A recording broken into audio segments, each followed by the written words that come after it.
Welcome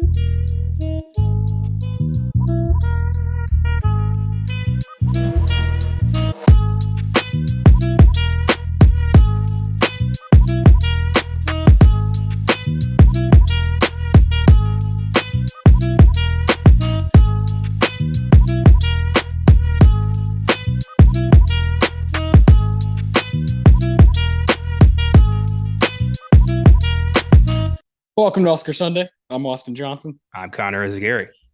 And we have a very intriguing Best Picture Showdown for you guys today. It's the 73rd Academy Awards, the films of 2000. A very underrated year, I'd say. This is the ceremony where Gladiator destroyed the competition, was up for 12 Oscars, won 5, and won Best Picture. It beat CHOCOLAT. Not the best movie, but that's okay. Crouching Tiger, Hidden Dragon, a monumental foreign film that broke barriers at the Oscars, made way for films like Parasite to do what they've done. Very important movie by Mr. Ang Lee.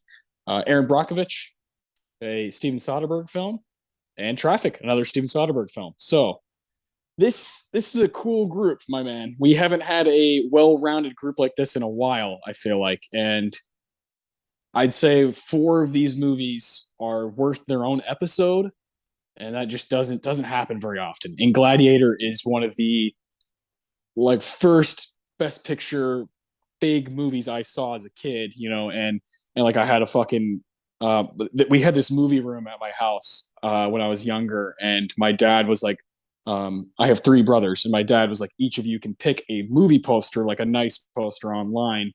I'll frame it and we'll put it in that room. So at the time I was probably like 10 or 11, and I picked Gladiator.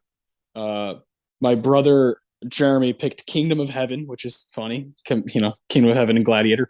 My little brother, who is probably 6 at the time, chose Like Mike. Classic, Bow Wow.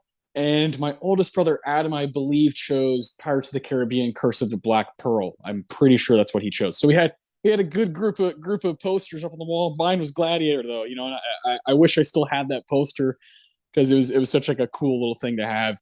It was probably my first favorite movie as a kid. Where I just got really attached to it. It was one of the first adult type movies where it's more for grown up and mature minds. It's one of those first movies my parents were just like, you have to see this. Like, they're both in love with this movie, and they showed it to me, and now I've owned it for like 16, 17 years now. You know what I mean? It's one of those that's been with me. The same DVD, I've had it for so long, and it's one that's like special to my heart. I feel like every boy at some point, this is their favorite movie.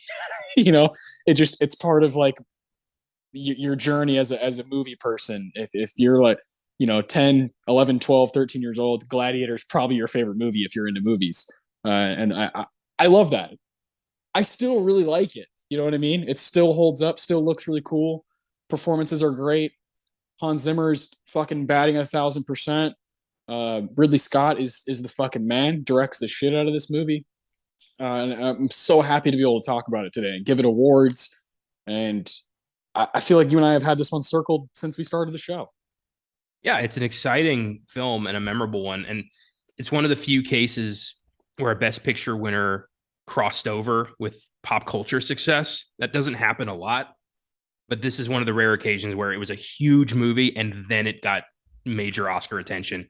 And it's just become like one of the classics of the 2000s and pretty much launched Russell Crowe to superstardom. I mean, he was, somebody, but then he did Gladiator and he was like the guy. Yeah. Same with Joaquin Phoenix. I think this was the movie where he was finally able to escape his brother's shadow and become his own actor. 100%. This is his coming out party. Like, hey, I'm good. I can really change a film and I can be really weird, really creepy. Great villain. Commodus is a great villain, and him and Russell Crowe going toe to toe is something to see. I love all the side supporting performances too. There's not really any weak link in my opinion. Fucking Richard Harris is so good at the beginning of the movie, right? That's such a nice touch to have. So I'm stoked. This movie's on Amazon Prime right now, so if you don't own it, there is a place to watch it. And this this will be kind of in the stream of consciousness for forever, I think, for movie people. It's like you said, it won Best Picture, but it was also extremely successful. It's one of the 5 highest grossing movies from that year. And now you see, over the past 22 years, you see that it opened the floodgates for movies like this, these historical drama action movies. I think without it, I don't know if Lord of the Rings does as well as it does. I don't think Game of Thrones does what it does, 10 years later.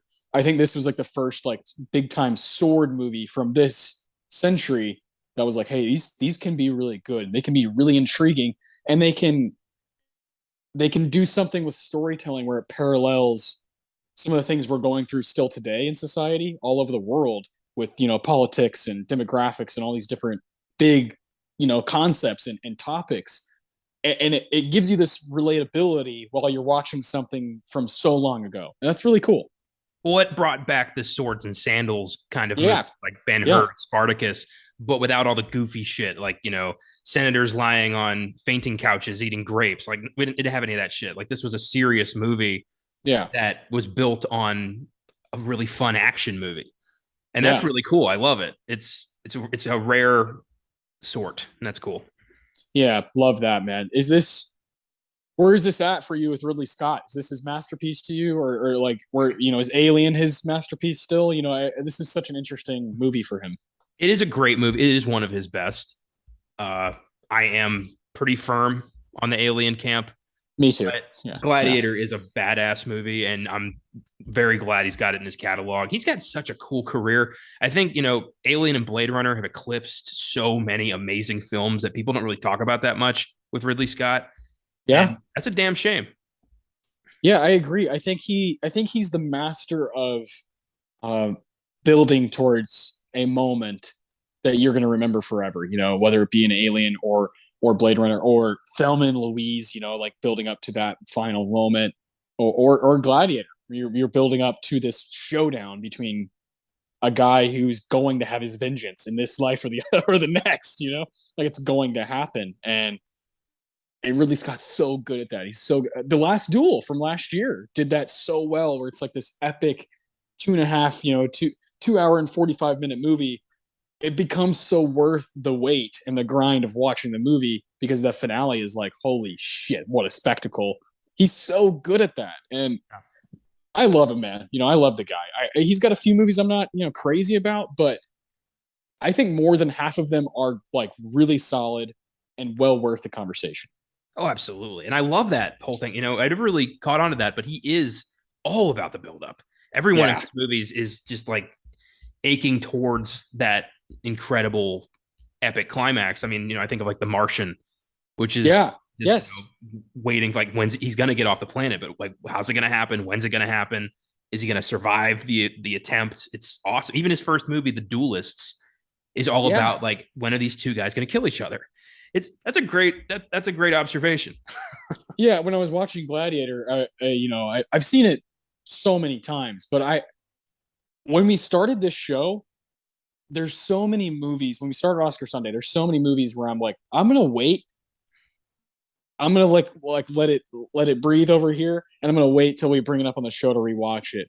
Normally, I'd watch Gladiator once a year or something, but I waited, over 2 years now to watch it, and I just kind of forgot how it like just got me going. And I was like, oh my god! I texted my 2 older brothers and my dad, and I was like, this movie just reminds me of you guys, because like we used to watch this back when we were younger, and we all started just sending quotes to each other from the movie, and I'm like 10 minutes in, and I'm like, on my signal, unleash hell, and my brother's coming back with stuff, and it was really cool. It was like a really neat moment, and my dad was like, yeah, that's one of my favorite movies of all time. I'm so glad you guys like it, and like we've just carried it with us, and so when I was watching it a couple nights ago, I watched it, and I was just like, man, really, Scott, he's got this signature style of not trying to confuse you or do something totally out there and like make you wonder what the story is even about. He's like, this is what it's about. It's about vengeance. It's about getting back, about finding your way, and that's cool. doesn't need to be rocket science. Sometimes movies are best when they're just building towards something special that we all get goosebumps over, and that's what Gladiator does. Or like hand over fist.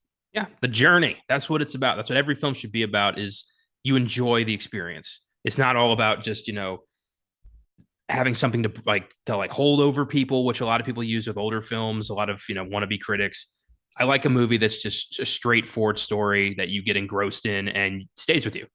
And Yeah. that's what Scott's really good at. And that's what Gladiator is in spades. Yes, 100%, man. Yeah, hell yeah. I'm so excited to get into this one. We'll give awards out to it here in a little bit, and then we'll rank, this is a fucking showdown. So we're going to rank the best picture nominees. And, we'll go 5-1 on that after we do the Gladiator awards. And then we got some categories to look at, because there's fucking 12 total nominations for Gladiator. So we'll do that towards the end. We'll look at the 73rd Academy Awards. But before we get into that, I know you've been doing some interesting shit as far as watching goes. I want to hear kind of about the past week or so, like what you've been getting into. I know you saw something in theaters yesterday, right? Yes, I did. I went with fellow FILMGAZM co-host Colton to a special screening of Monty Python and the Holy Grail, one of the funniest movies of all time. And we had an absolute blast. That was just a delightful experience. We got a little coconut here. I don't know if this comes up on the recording, but little coconut. Oh, that's fucking great. And big inflatable Excalibur sword. Oh, yes. Let's go. It was fun. It was just a sea of Monty Python nerds just having a blast. It was really fun. That's the best. That's great. You that's the best thing Draft House does, is the passion for those old movies. What about you've been watching House of Dragons and all that kind of shit? Like what other movies have you been watching? I've been watching The House of the Dragon. Or Dragon. Yeah, I thought it was Dragons. I obviously don't watch it. It's good. TV's been taking kind of a back burner because of all the shit I've got to do with school and the podcast. Yeah. And it's like I got to pick priorities, and it's not going to be TV. Yeah. I did watch for the first time the 1940 Pinocchio. Ah, interesting. I had fully intended to double feature it with Zemeckis' Pinocchio until I saw the reviews, and I backed away from that project really quickly. Yeah, I'm good on that. Yeah, damn shame. But Pinocchio holds up. It's a sweet movie. It's endearing. It's about finding your place in the world and accepting your limitations and fighting for something. But also one of the fucking scariest movies Disney has ever produced. I forgot about the whole Pleasure Island thing, which was downright terrifying. Just kids turning into donkeys, the blood-curdling scream. Holy hell, man. Yeah, I haven't seen that in ages. Yeah. But it's neat. I want to eventually watch all of the Disney animated classics, their whole run from Snow White to Encanto. And I've seen a good chunk, but a lot of the early ones I still have not yet watched. So I'm working towards that. Beautiful. Yeah. Beautiful. That's good, man. I love it. I know you got a full plate over there, and of course you have to watch stuff for this one and FILMGAZM and Beyond the Bad. And with these showdowns, we always watch these 5. And for whatever reason, we both do this. This has become what we both do. We'll watch one of them. There's usually 5 nominees, right? We'll watch one of them in advance, and then, oh fuck, the week of, we're like, oh shit, we gotta watch 4 or 5 fucking movies in 1 week, and it becomes like a down to the wire thing. Where I was literally, I watched one night. I watched Erin Brockovich. Then I watched Crouching Tiger, Hidden Dragon. Then I watched Gladiator. Then I watched Traffic, and I was like, holy shit, I'm not burnt out in any way, but it becomes almost like I said, it's like a high wire fucking act. We're trying to pull these shows off. I try to do some in advance, but with that comes that recency bias thing, where if I watched Traffic a month ago and I watched Gladiator last night, it's like, well, there's a difference in my adoration for it, because one of them was a while ago and I've seen so much in between that time. Yeah. So when you do watch them the week of, there is something kind of neat about that where you're like stuck in a year for a week, and there's something kind of unique about that. But I know we both procrastinate with these. I like to act like I use my time wisely, but my actions do not back that up. Just, I mean, this is not our first time doing this. Literally every fucking showdown, I'm fitting most of it into like Wednesday to Friday. Yeah, yeah, same here, man. Same here. It's just the way it fucking goes over here. That's so funny that we both feel that way. I've used the past couple weeks though to watch other movies from this year, whether it be rewatching them or watching them for the first time, and it's been really good for me.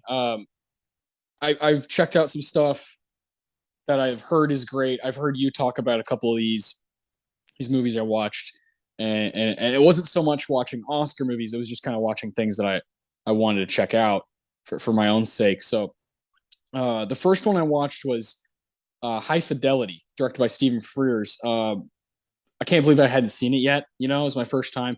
It's Jack Black's like coming out party where he does this amazing performance at the end of the movie that is just so worth all of your time.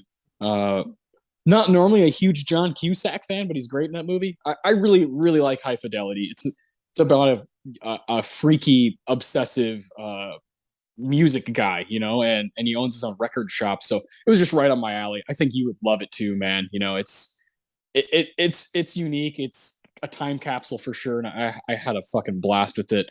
I watched X-Men in 2000. That was a rewatch, obviously, but I hadn't seen it in a long time, and I know you've stood by that movie firmly. And man, that one's really good. It's probably of the century, like one of my 5 to 10 favorite superhero movies. It's really good, like really strong film. I watched that, and then a few days later, I had watched the new Thor, and I was like, no, this is way better. This fucking X-Men movie from 22 years ago is way better, and I really liked it. Now I'm gonna watch probably sometime soon. I'll watch I'll watch X2, which I know is like everybody loves that one. You know, I'll do The Last Stand, and you know I'll kind of go down a little X-Men rabbit hole. Two's really fun because the bad guy is Brian Cox, and I love Brian Cox. Yeah, playing a like obsessive colonel who hates mutants with a passion and wants them all destroyed. And he finds a way to do that with Professor X, and it's so cool. And like Magneto and the X-Men team up to stop him, and it's an awesome movie, man. It's probably the best X-Men movie. Yeah. Great. I remember liking that one the most as a kid. So I'm excited. I like doing stuff like that because I don't watch superhero movies that often. So it's like rewarding when I get to go back after years of not seeing them. So that was great. X-Men's awesome. It's on HBO Max along with the others. I owe my entire love of superheroes to 2000's X-Men. It's the first superhero movie I ever saw. I was 5 years old. My mom and I were in New York City. We were going to go see it. We went to the automated ticket machines, which they just started using. And somebody had bought tickets for the for the next show and didn't get them. Like they didn't pick them up. So they were just 2 tickets to X-Men in like 10 minutes lying in the machine. Yeah. So we grabbed them and went and saw X-Men, and then my life was never the same. Yeah, that's great. The Lord has spoken. Yeah.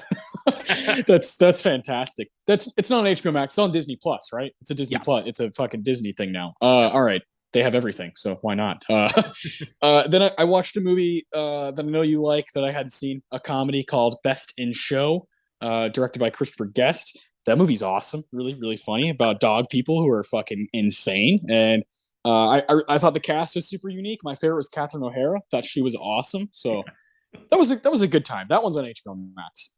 Best in Show is so fucking funny. I love it.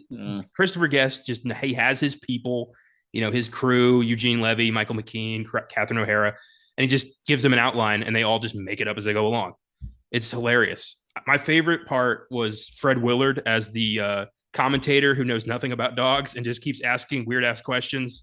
Like, here's a random thought: how much do you think I could bench press? Yeah.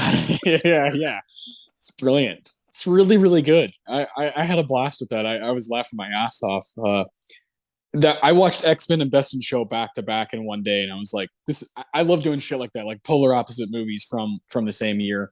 Really cool. A few days after that, I watched Sexy Beast, directed by Jonathan Glazer. And whew, I love that one. I gave that's like a 9 out of 10 movie. I love that movie.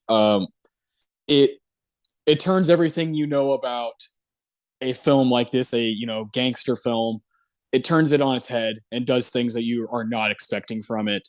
And I was on the edge of my seat the entire time. Incredible performances. Probably my favorite Ben Kingsley performance of his career. He's fucking amazing in that. Uh, Ian McShane is like so scary. And yeah, I really like that one. That one's on Hulu. I highly recommend it. I think it's like a hidden gem, and I know you enjoy that one as well.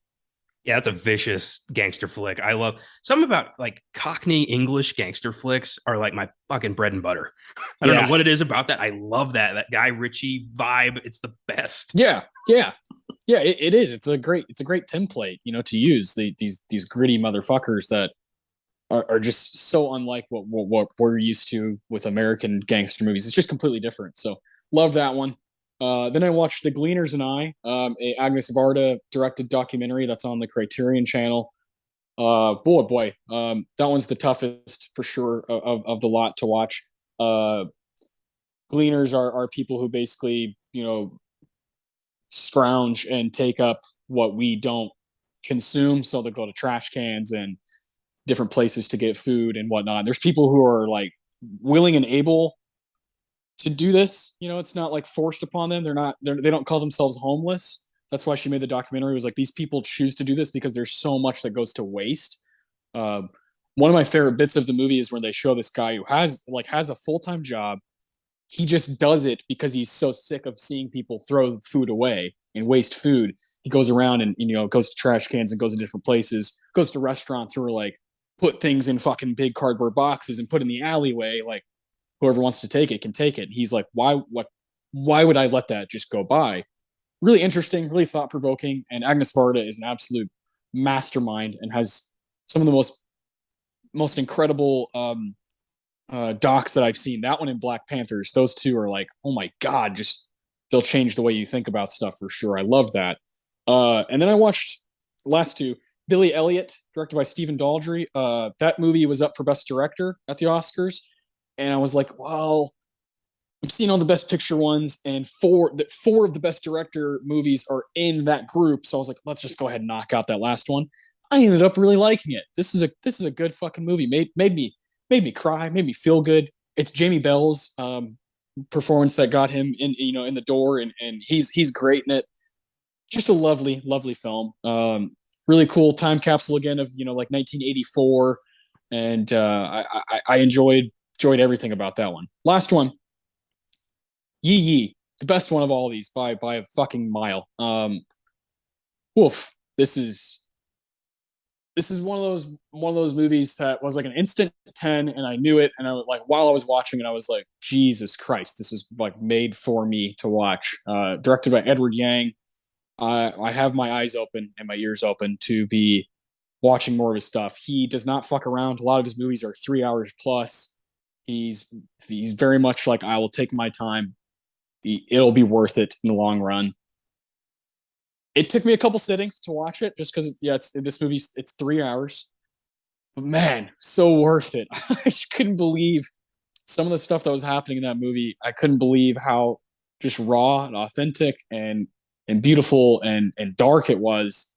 Just reminded me of like when I first watched Magnolia. Those movies that just speak to you about the complexity and the simplicity at the same time of people. The things that we go through around the world are sometimes more relatable than we think. You think these people that live in Taipei, oh, nothing that they're going to go through is the same to me. When in fact, it's the same exact drama that we deal with here in our own families. And the last fucking like 2 minutes of the movie just like tore me to pieces. And I was like, yeah, this is a 10. This is a fucking 10. This is a perfect movie. I wish so badly we could do it on Oscar Sunday, but is unfortunately Edward Yang did not get any love. He died shortly after this movie. This is his last film, so that sucks. But I don't really care. I'll keep watching his stuff. A lot of his shit's on Criterion, and I'm here for it. I'm ready for it. And that movie had the biggest impact on me of all of these. So it's been fun, man. I love diving into a year and just tackling it head on, and finding out what I've missed, and also rewatching things to see just kind of over. It's these movies are 22 years old, almost as old as we are, and just younger than us by 5 years. And I love doing that. I love finding the new stuff, the gems that I haven't seen, and also going back and checking out stuff like Gladiator and fucking X-Men, and kind of rekindling that flame, and that's one of my greatest joys in doing these shows, is being given the chance, getting the chance to do that is one of my greatest joys.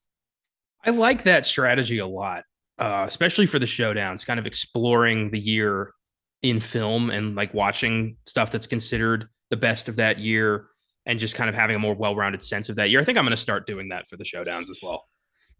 Yeah, it's hard. I set out. I remember telling you that I was like, I'm setting out to watch at least like 10 movies, and I watched 12. I watched 12 movies from 2000, including the Best Picture, nominees. And I'll do it again. I'll fucking especially with these showdowns, I'll continue to do it.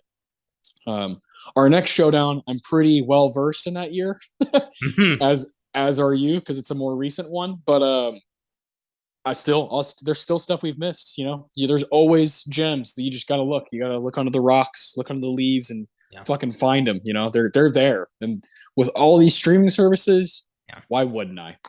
I know for a fact there's a lot of films from that year that I either deliberately didn't see because at the time I didn't care, or just missed. So I have some stuff in mind that I do want to check out from that year, and that'll be really fun. Yeah, I can't wait. Can't wait. I anticipate that being one of our best showdowns that we've ever done. So, but we got a good one here today. Like, so stoked.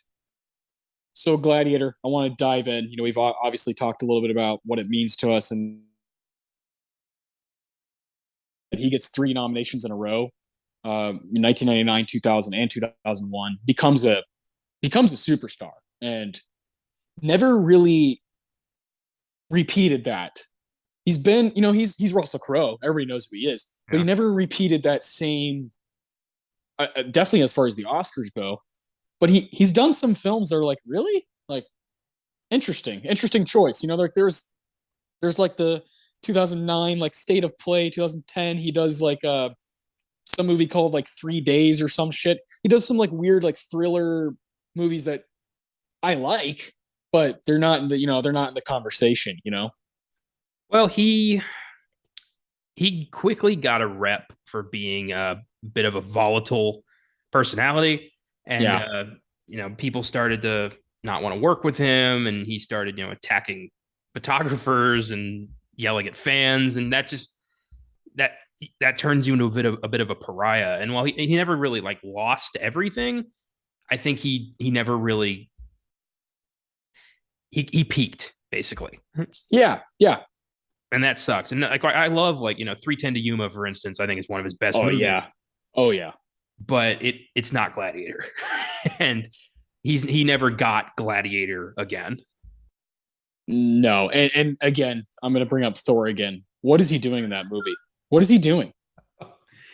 I think I might have been too easy on Thor: Love and Thunder. I got to reevaluate some recent Marvel watches because it gets in my head like, oh, it's Marvel. You love this, so enjoy. When I don't actually evaluate the film, I'm just like a child at story time. So I got to do that again. Yeah, you should talk to Brianna, because she's a much bigger Marvel fan than I am, and she like goes to bat for these movies. That like the Iron Mans and the Winter Soldiers and those ones. When we watched Thor, she was like, "What the fuck are we doing?" Like, even she was like, we both were like, what? I mean, I'm skeptical anyway. I'm skeptical because I'm like, where are we going? Ever since Endgame, I'm very confused on like what the point of all this stuff is. And even she this time was like, okay, like we need something to like reset this. Like something's got to give. Because Spider-Man was great, right? Spider-Man like did what we wanted it to do, and I don't think anybody was like, fuck that movie. Everybody was, yeah, that was fun, that was good. But this Thor movie, I was like, whoa, man, like Ragnarok was funny, this was like, let's take that and just fucking just run with it and not do anything serious. Let's just be funny the whole time, Yeah. unless Christian Bale's on the screen. And Christian Bale was like, I'm gonna fucking kill children. So it was like this. It was these two opposite ends of the spectrum where I was like, what is the tone of this movie? Like what exactly is going on? I like Taika, right? I think he's a little overrated. Like I don't think he's quite done enough to be like to be at the stature that he is with people, with fans. But this was like a whoa, dude, pump the brakes, my man. Like, what are you doing here? And I don't know. I mean, the Doctor Strange one, I get the kind of divisive. I get why some people really like it. I get why some people don't. This Thor movie, I'm like, this is bad. This is a miss. Well, I find it interesting that personally, I mean, apart from Endgame and Spider-Man No Way Home, I haven't rewatched anything post 2019. Yeah. And that's I mean, I could easily. I don't. Yeah, they're all right there. They're at your and I think a big part of that, because we haven't done that either. And when Brown and I first were dating, we would go back and we watch, the random one-off, Guardians of the Galaxy or whatever. You know what I mean? It's a fun one-off ride. Like those are fun. That like 2012 to 2019 stretch for Marvel is like, these are fun. These are fucking good. And I'm not like the biggest fan, but I had a good time. I had a good time with those movies. Now it's like you got to do a lot of work. You got to watch a lot of TV shows. You got to really be in the know to be in the know. It used to be like, hey, you got to see a movie every 6 months and you're good. And now it's not that. It's not that anymore. I'm also worried about now that they've got like endless brand recognition. Yeah. They don't have to try that hard with content. And that's worrying me because some of these projects are just not holding up.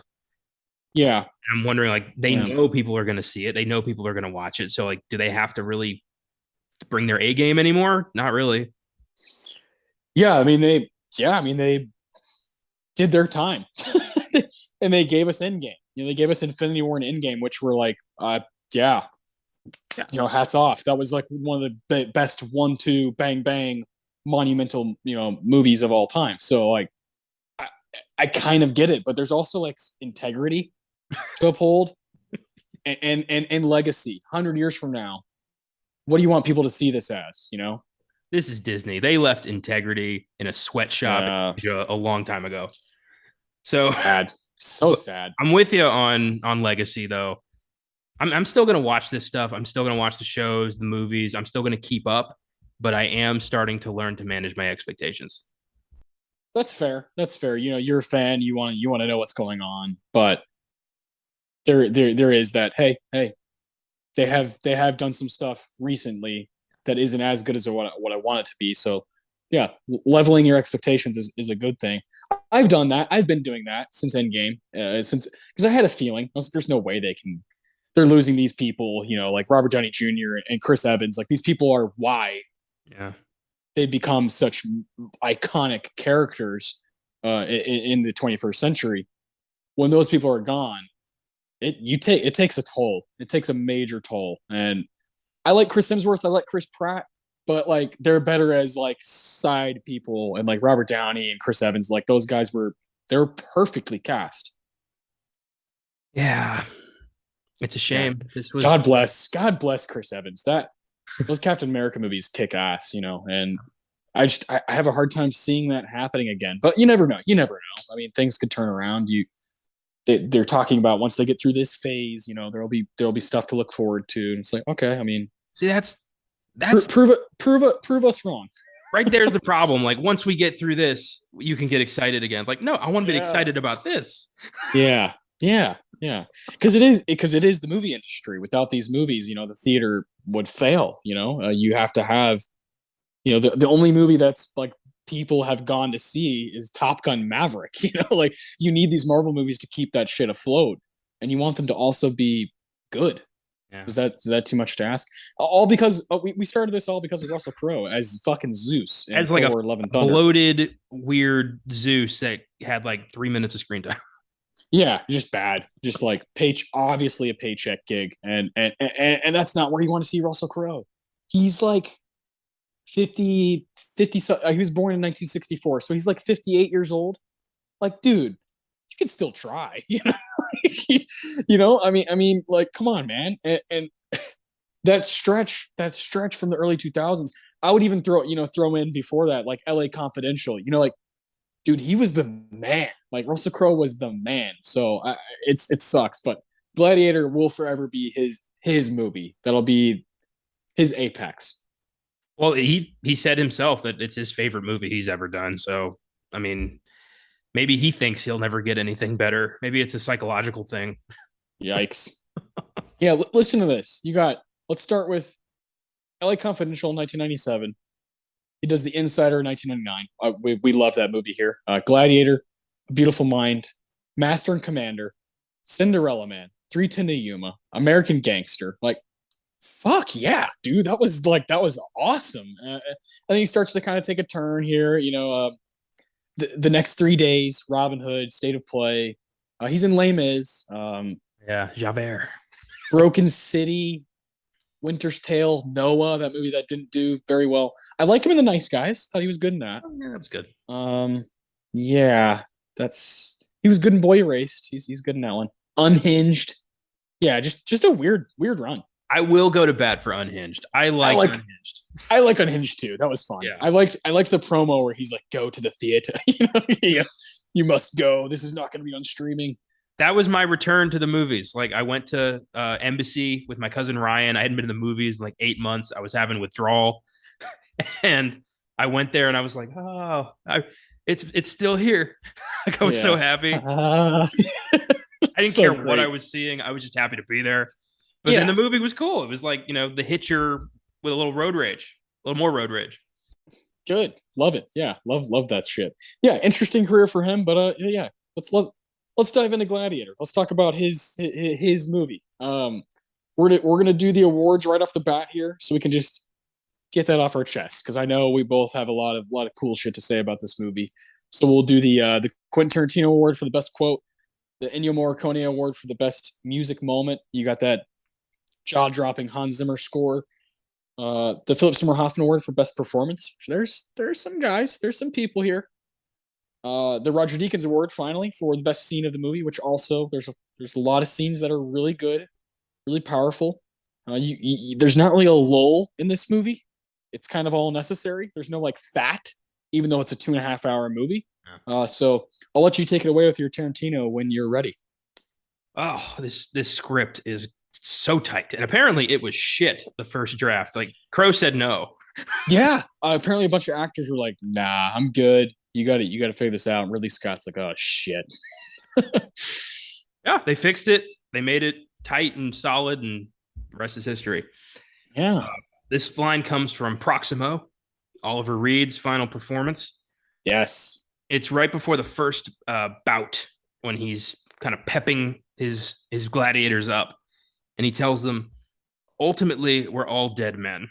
Sadly, we cannot choose how, but what we can decide is how we meet that end in order that we are remembered as men." Yes. Yeah, I would. I'd follow that guy in a battle. God damn. Yeah, me too. You're all gonna die, but how are you gonna die? Yes. Yeah. On your feet. Yeah. God damn it. Yeah, he gives you that glimmer of this is what people will potentially remember you by. Are you gonna be a coward, or are you gonna step in and put your best foot forward, quite literally, and fight? Like, that's awesome. Are you gonna die a slave, or are you gonna die a warrior? Like, hell yeah, give me a sword. Yeah. Oliver Reed has a lot of those moments where he's just spouting crazy ass old guy wisdom, and I love that. My favorite bit from Oliver Reed is when him and Maximus, him and Russell Crowe are talking about, like, basically partnering. Like, all right, you're like good at this. It's as if like Phil Jackson, the coach of the Bulls, looked at Michael Jordan and was like, "Are you ready? Like, are you ready to fucking destroy the competition?" And they have that moment of like, "We're gonna go to Rome, we're gonna do this thing," and he's like, "Wait till you see the 50,000 people lined up to watch you." And then when Russell Crowe walks out of the room, he just puts his hands Such a good fucking shot. I have always thought that was so funny, but also like just such a huge moment in the movie where they decide like let's do this like a coach and player thing. Like we can be a team here. Like you can help me with the the X's and O's, and I'll go out there and I'll fuck shit up.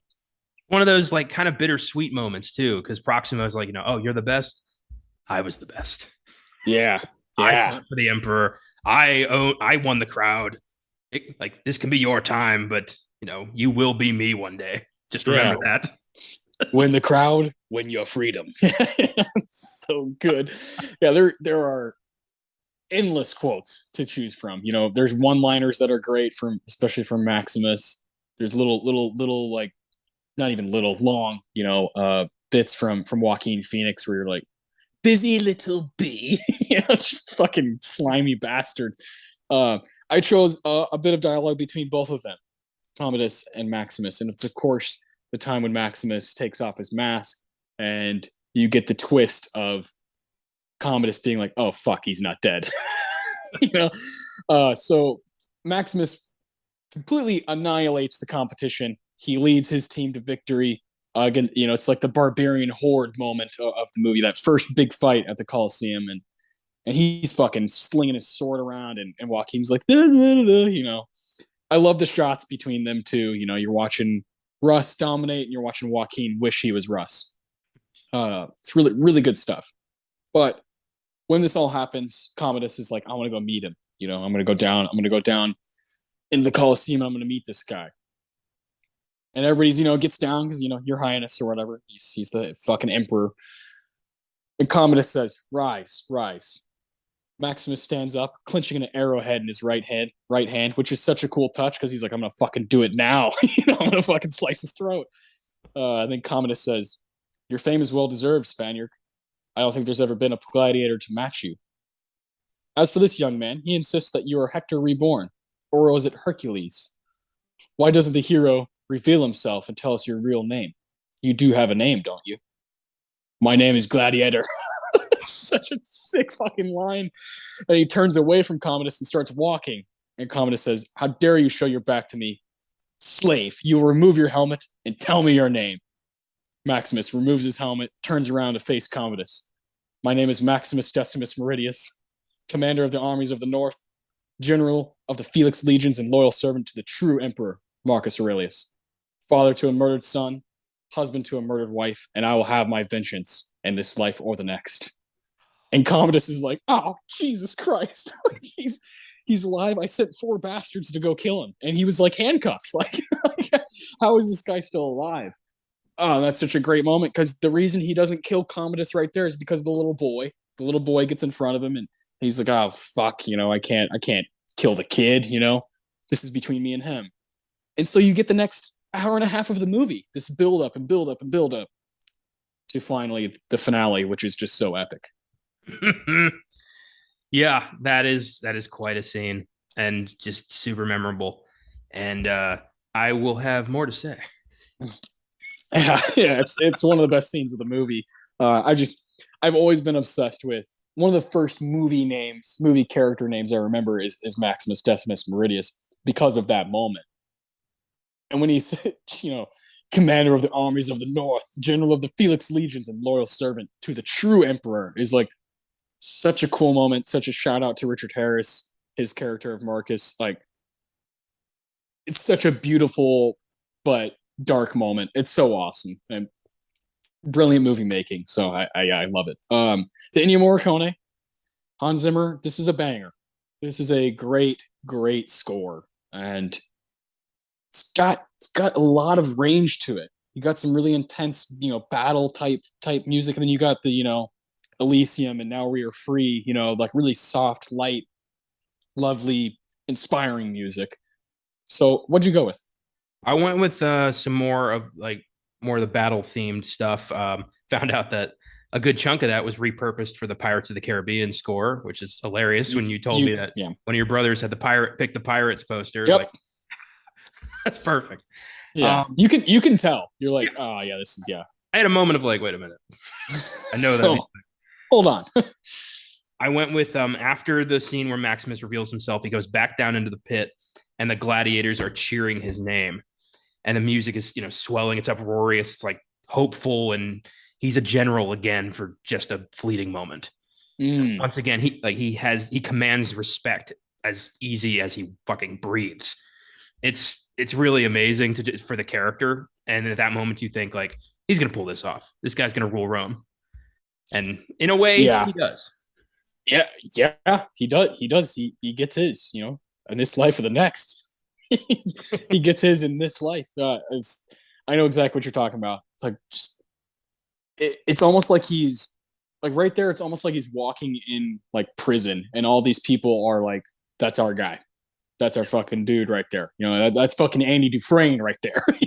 It's like one of those moments where like we have his back because he's the fucking man, and he has the knowledge and the experience to take on any of you. And it's like, God, it's so cool. In that moment, all of Rome's most influential and every slave in the Colosseum just watched a fellow slave turn his back on the emperor and then threaten him.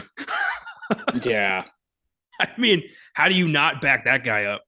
Yeah, the savior of Rome. Yeah. I mean, it's just like, oh, man. So good. This movie rules.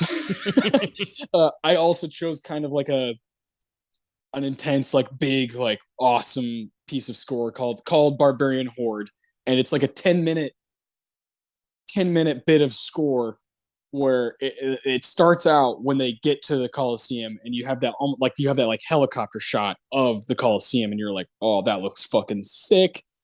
And then it goes into the battle, and so Barbarian Horde is what's playing when he's like, has anyone been in the army?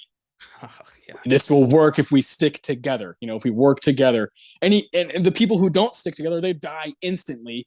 And all the other people, when he's like, hold, they put their fucking shields down, and the chariots go by, and they fucking beat those bastards. It was so cool. Like, and that bit of score, especially the moment where you go above the Coliseum and you see it from a bird's eye view of just how the spectacle and how big and grand it is.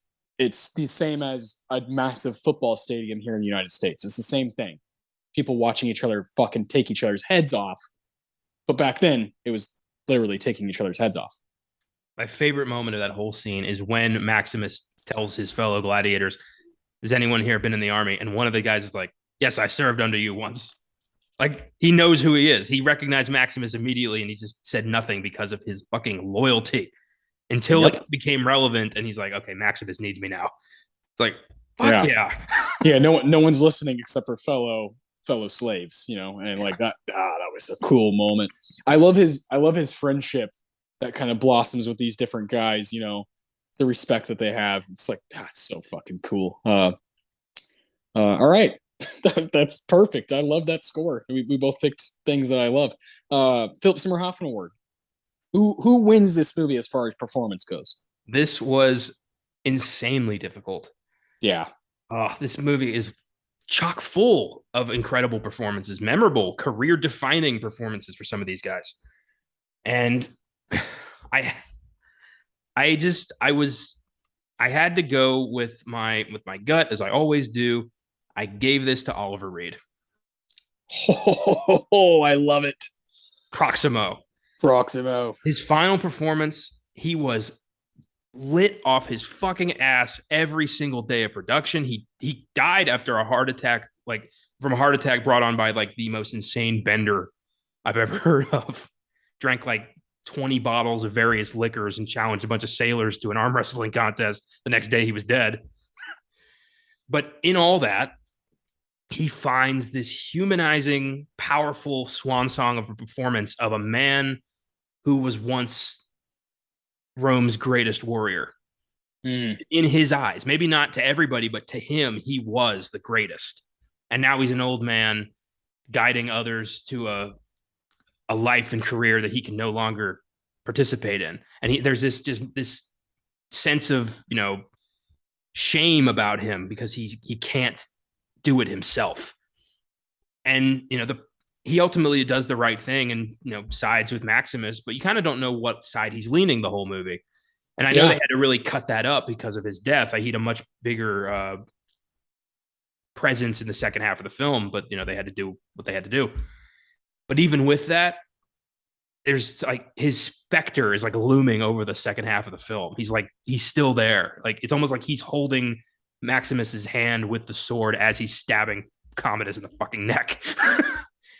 And I just, I've learned I've come to really appreciate Oliver Reed over the course of all these shows. He's a guy who I've really been paying attention to, and just knowing what he's capable of and seeing what he was able to muster in his last days is quite amazing and memorable. And he's the fucking man. He was a wild drunk, but when he went to work, he worked. Yeah. Yeah, what a guy. That's such a good pick. Born in London in 1938, died in 1999 while filming at age 61. So he's not, he's not super old, right? He just had his demons. I found a book at Half Price Books I can't wait to read. It's called Hellbenders, and it's the story of the wild and crazy years, like formative years of Oliver Reed, Richard Harris, Peter O'Toole, and Richard Burton, who all hung out in London in the 60s and just drank their way through the city while learning how to act. God, I love that. Oh, it's crazy. And Oliver Reed and Richard Harris were reunited in this movie, which is really cool. So I wonder if they, just hang out for a little bit and like reminisced about the stuff they hopefully still remembered. That's a good point. The thing I remember most about Oliver Reed is him in The Brood as the doctor. Just a brutal movie, and he's fucking great in that. He's in Oliver, of course, the Best Picture winner, 1968. So this wasn't his first time being like a big role in a Best Picture winner. My mom told me that she watched Oliver when she was a kid, and Oliver Reed in that movie scared her so bad she still has a bit of a flinch just looking at Oliver Reed. Like he scares her. That's awesome. I mean, that's not, it sucks that, but that's awesome that he had that kind of power. Yeah, that's awesome. Have you ever seen Tommy? I have. That's another one I was going to point out. He's in that one as well. Yeah. What a weird film. But if you ever want to see Oliver Reed sing his heart out to Who songs, that's the movie. Yeah. So that's right up our alley. And Richard Harris, right? He's a guy who does this. He does, Harry Potter, obviously. He does Count of Monte Cristo, and then he's gone. Yeah, this was his, this the beginning of his final four. Incredible. Yeah, crazy stuff. He died when he was just 72. So yeah, these guys weren't like crazy old. They just a lot of miles. When I was watching this, when I was hearing, Marcus Aurelius just wax poetic about Rome, Richard Harris, his voice is like a gentle wind just caressing you. You just feel comfortable hearing him talk. It's amazing. Yeah, and with this movie with Gladiator, it's like I don't give a fuck like if anybody's doing the right accent. If I like the accent, cool, it's not trying to be super historically accurate. It's a fiction, it's a fictional story, and it's just movie making. Because besides if you watch enough American epics and American films, you just understand that like the language of ancient Europe and like medieval fantasy is just British. You just accept that. That's just how it's gonna be. Which is hilarious. Oh well, I love that. I love that you chose Oliver Reed. That's like a unique, really cool. You put a lot of thought into that. I didn't put much thought into it. Russell Crowe carries the fucking movie and is in it every goddamn frame, and he's great. And it's one of the first movie star performances I fell in love with as a kid. Hard to take it away from him, but I love that you like put genuine thought into the award. I mean, Joaquin could win it too, right? He's such a slimy bastard, such a good villain that isn't this imposing monster. He's kind of like the Joker, where he's like got this weird amount of power, has kind of like a strategic mind, and he's willing to kind of do things to people that no one else will. And like there's something special about that kind of villain, and Joaquin is obviously so good at it. He's like a walking wet willy. He's just cringe, and every time you see him, everything he says when he's trying to feel up his sister, and just this nasty human being who is capable of anything and is the most powerful man on earth. Yeah. Give us a kiss. It's like, ugh, you fucking creepy ass fucker. Yeah. And yet the only man who's ever stood up to him is Maximus. And he fucking hates that so much. But he wants to be Maximus. It's, the Count of Monte Cristo. Yeah. My favorite line in that movie is, I'm not supposed to want to be you. And that is what this is. He's the heir to the throne of Rome, but he's jealous of a general with no stature beyond what Marcus Aurelius grants him. Yeah. His own father. Yeah. Yeah. It's such a brilliant story, and one that's going to be told forever. Just that jealousy trait that Commodus has is something we'll see in villains forever.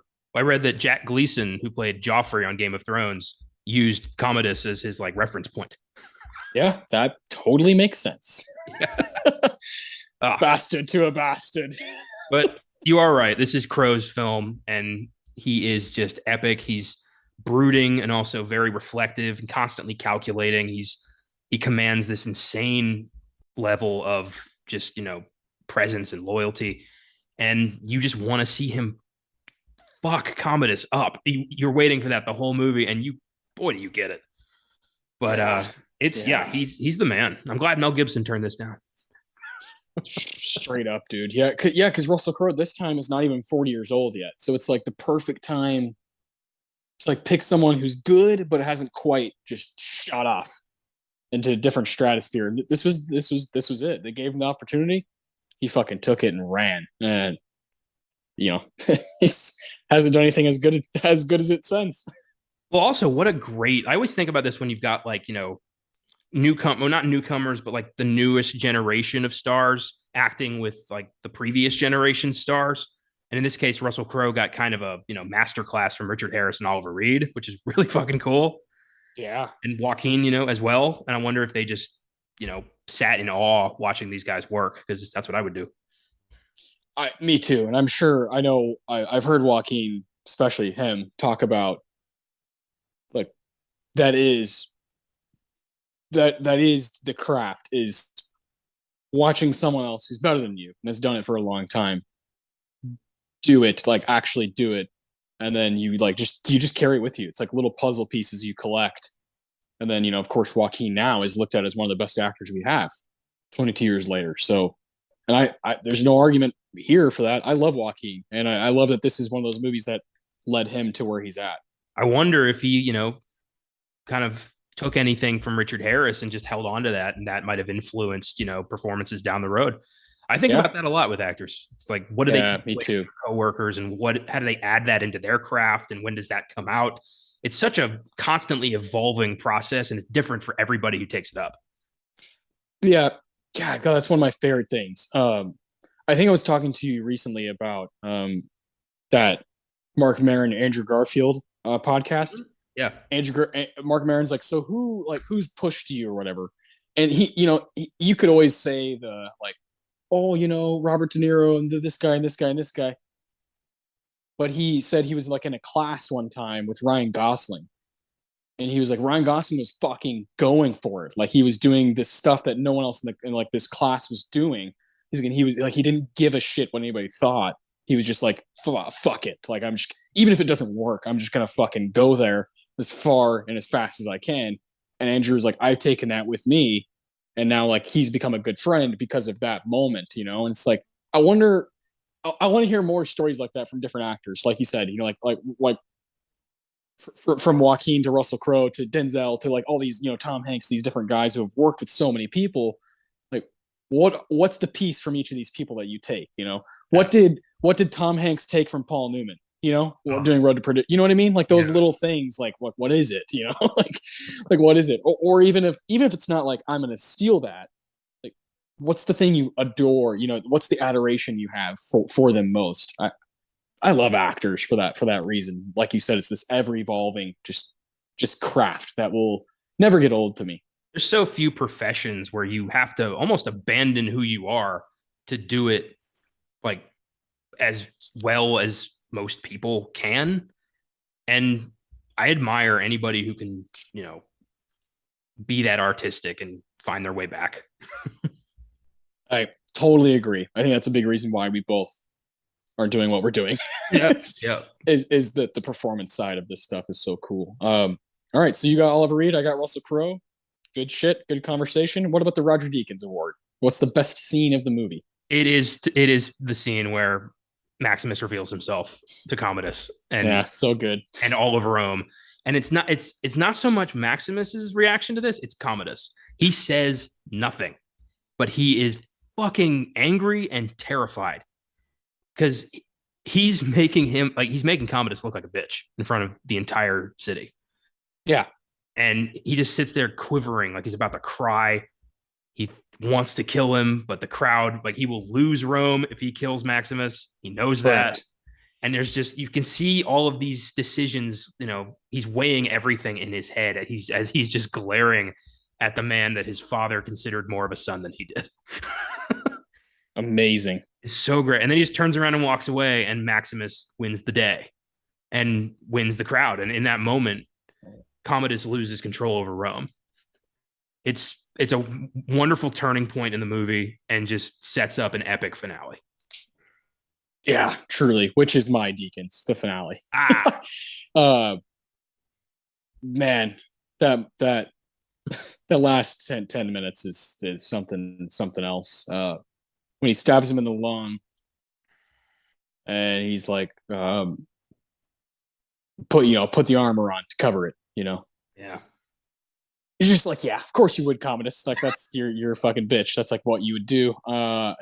And I love the line from Maximus to him is, you think I'm, Commodus is like, you think I'm afraid? And he's like, I think you've been afraid your whole life.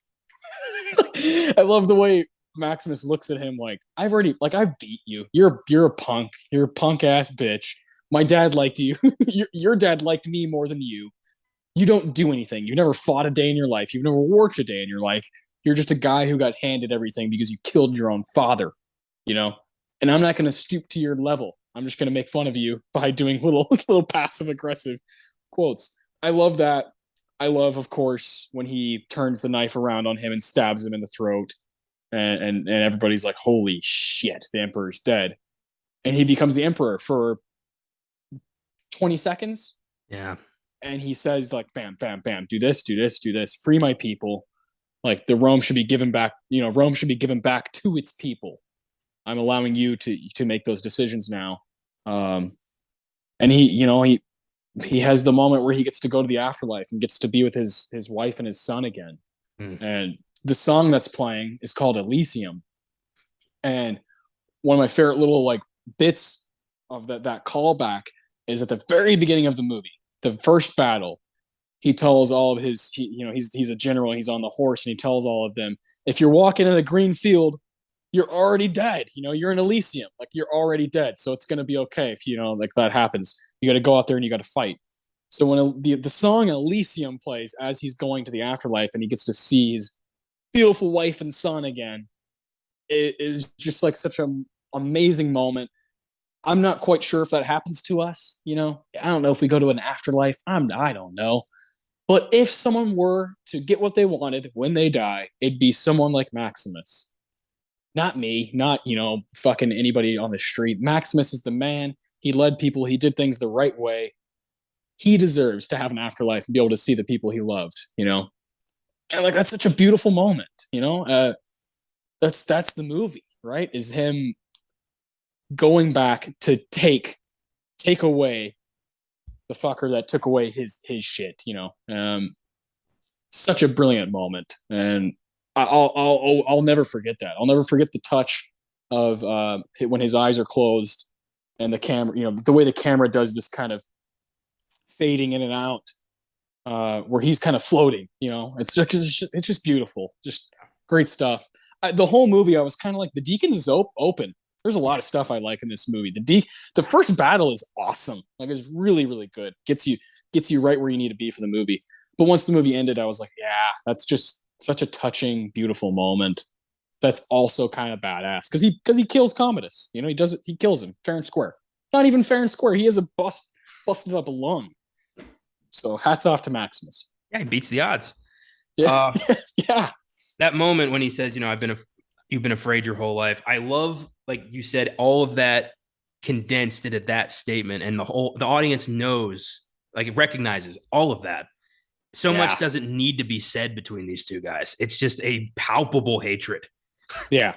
Yeah. It's crazy. And yeah, the ending is one I love when the people pick up Maximus and like carry him away while Oh, Commodus's body is just over there crumpled in the corner and nobody gives a shit. such a good touch. Yeah. And then after that, of course, you have Juba, Jimon Hansao he comes back, and he's like he buries the two little statue, little figurines of his wife and his son, like buries it in the Coliseum. Like, oh man, that was so fucking cool. it's just filmmaking, it's just that magical stuff that you only can get from this kind of storytelling. Oh, beautiful. Yeah, great pick. Great pick. I would have also I considered Maximus's first fight as a gladiator, where he, throws the sword out of anger. That "Are you not entertained?" That whole Yeah. just fucking awesome. Is this not why you are here? Spaniard. Yeah, it's such a sick fucking moment. I love so much of this movie. I love so many moments that just they're so touching and so brilliant, and then also really badass. It's just awesome. Great 2.5 hours. You can't go wrong. You always take away something. I always take away something new from this movie. Some kind of life lesson, some kind of moral thing. And with this watch, it was get everything important in writing. Mm. Marcus Aurelius telling Maximus in private, "I want you to rule Rome in my stead," with no witnesses, with no senators, no soldiers, nobody seeing that. And then him telling Commodus, "I'm taking away your inheritance," again in private to his psycho son he knows is a monster. Like, Marcus, like, you are the emperor of Rome. You should be smarter than this. I 100% agree. That's a great point. Yeah, because he literally dies that night. Verbal Yeah. contracts do not exist unless there are witnesses. Yeah. Yeah, man. That's so true. I love the stuff with his what's his buddy's name? Cicero? Oh, The guy Cicero. who Yeah. Cicero, the guy who gets killed towards the end when he's like escaping. Man, that character fucking rules. When he sees Matt, he's like, "Maximus, like, I'm right here," and he's like, "Oh, that's like my old friend," but he can't freak out. He's like, "I gotta keep walking," and he's like, "Meet me up here, dude. Like, let's talk this out." It's just a good methodical bit of the movie. I love that character.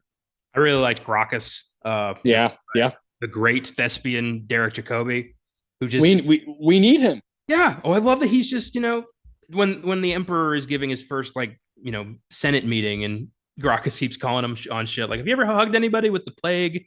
Like, tell us, with your wide experience, like just needling him. And I'm like, dude, how do you get your toga on over those giant balls? Like, why would you do this? Yeah, he's great. Yeah, he was great. He was the one guy who was like, "Yeah, I'll step to this fucker." Yeah. Yeah. What's he gonna do? It's so good. Yeah, there's a lot of great moments in this movie, man. There's a reason we're this excited, and quite frankly, there's a reason it won Best Picture. So let's talk about that group of films. We got 5 of them. We got, of course, Gladiator. We got the 2 Soderbergh films, Traffic and Erin Brockovich. We have the Ang Lee foreign film, Crouching Tiger, Hidden Dragon. We have Chocolat. I think I know where that is for both of us.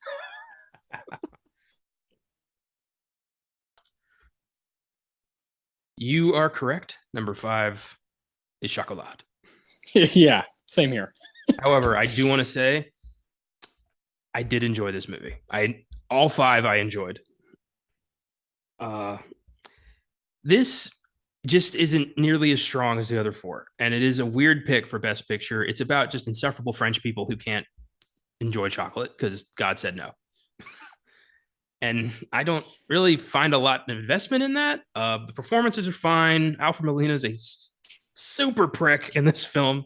Yeah. He never really gets his, which is upsetting. I hate when a bad guy doesn't get some sort of comeuppance. I hate This movie's fine. I think I gave it a 7 or 3.5 stars on Letterboxd.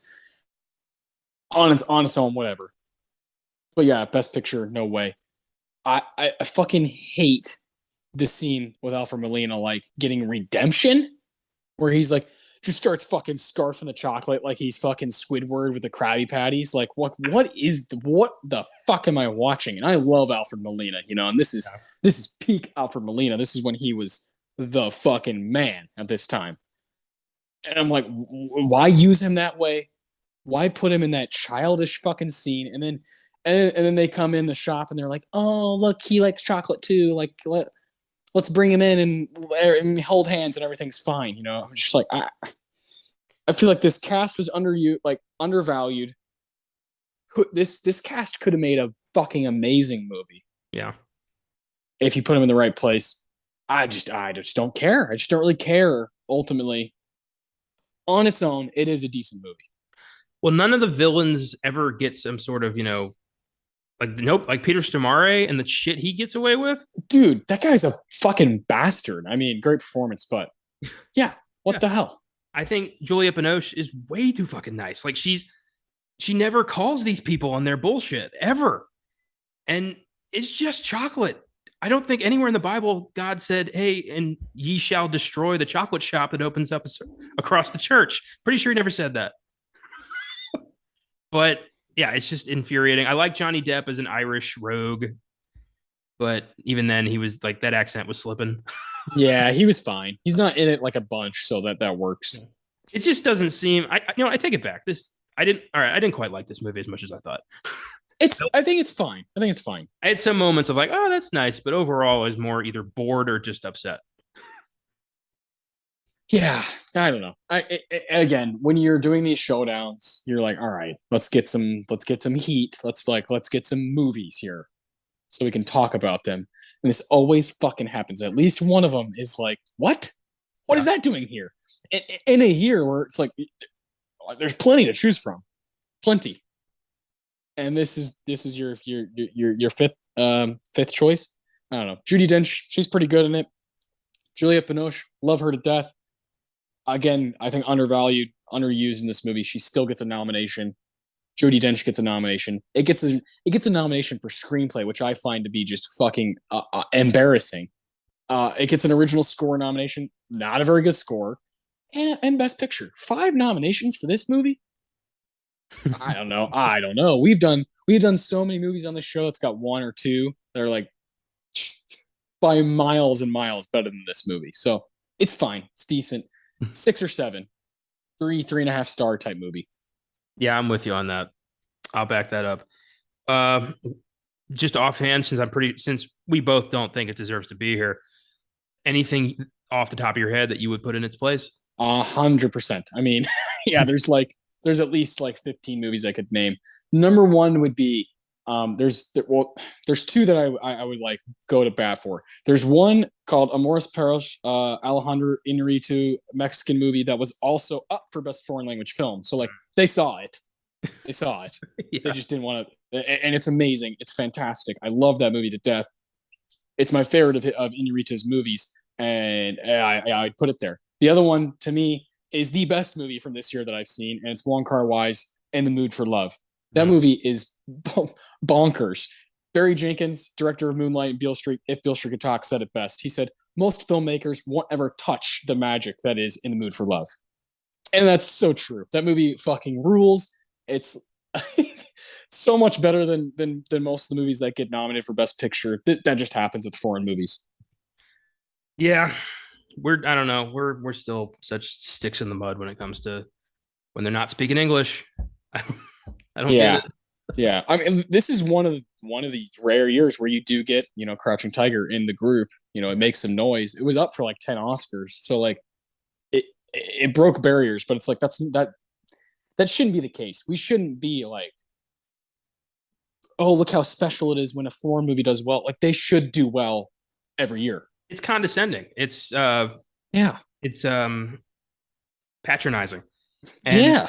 Same with animated movies. It's like, why put them in this box? A good film is a good film regardless of the medium or the language. That's how it should be.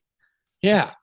Well, yeah, that's the whole thing is like they make these categories so that they're like you can be over there, you know. Yeah.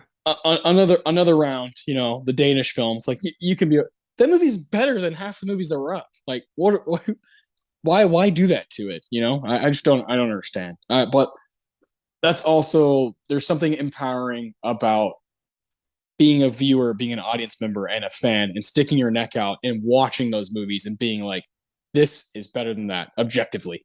Yeah, I agree. In Chocolat's place, I would put either "Oh Brother Where Art Thou" It's good pick. or "Requiem for a Dream."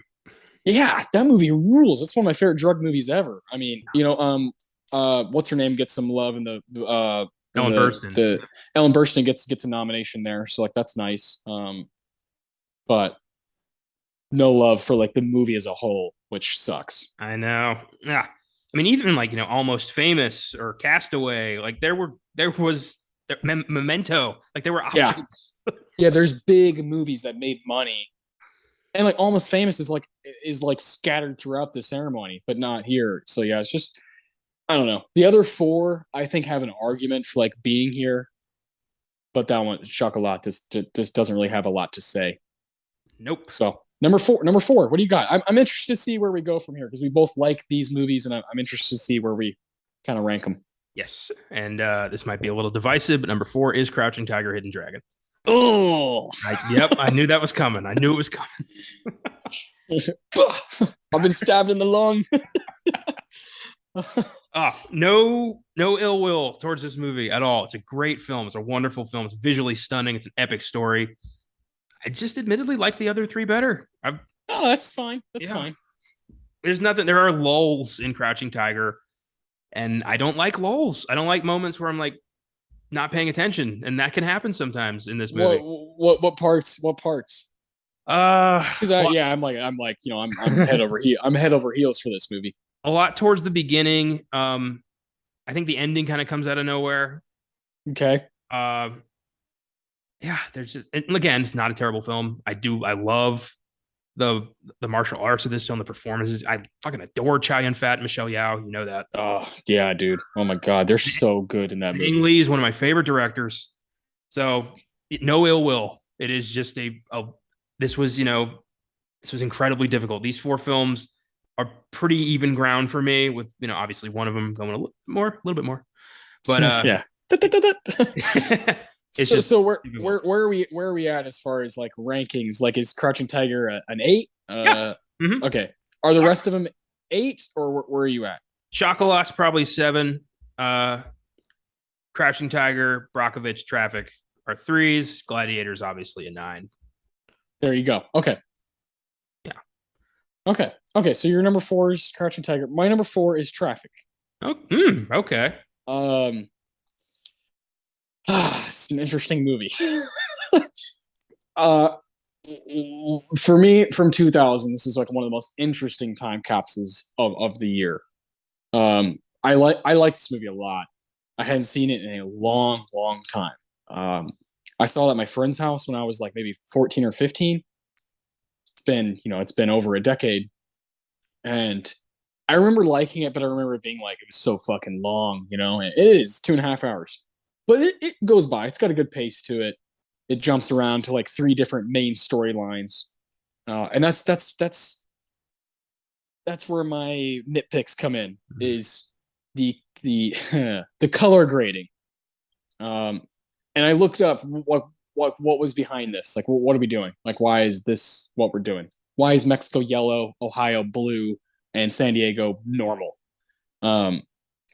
And Steven Soderbergh says that he thought the movie would be confusing for most viewers, and he wanted there to be a clear difference in where we were at, so you wouldn't get confused with which characters you're with. And I'm like, well, are we stupid?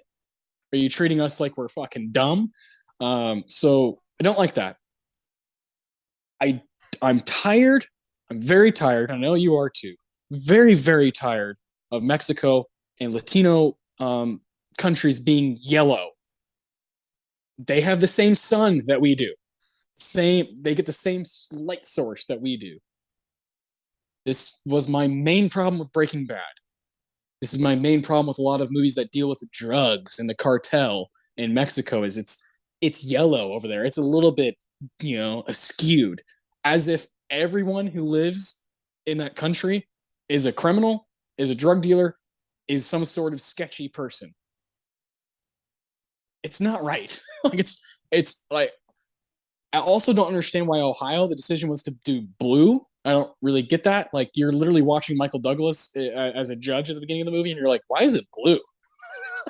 What's the point here? However, this is a powerful film. This has some really good performances, including Michael Douglas. Benicio del Toro is lights out. Don Cheadle is lights out. Dare I say, Luis Guzman is lights out. I like this movie.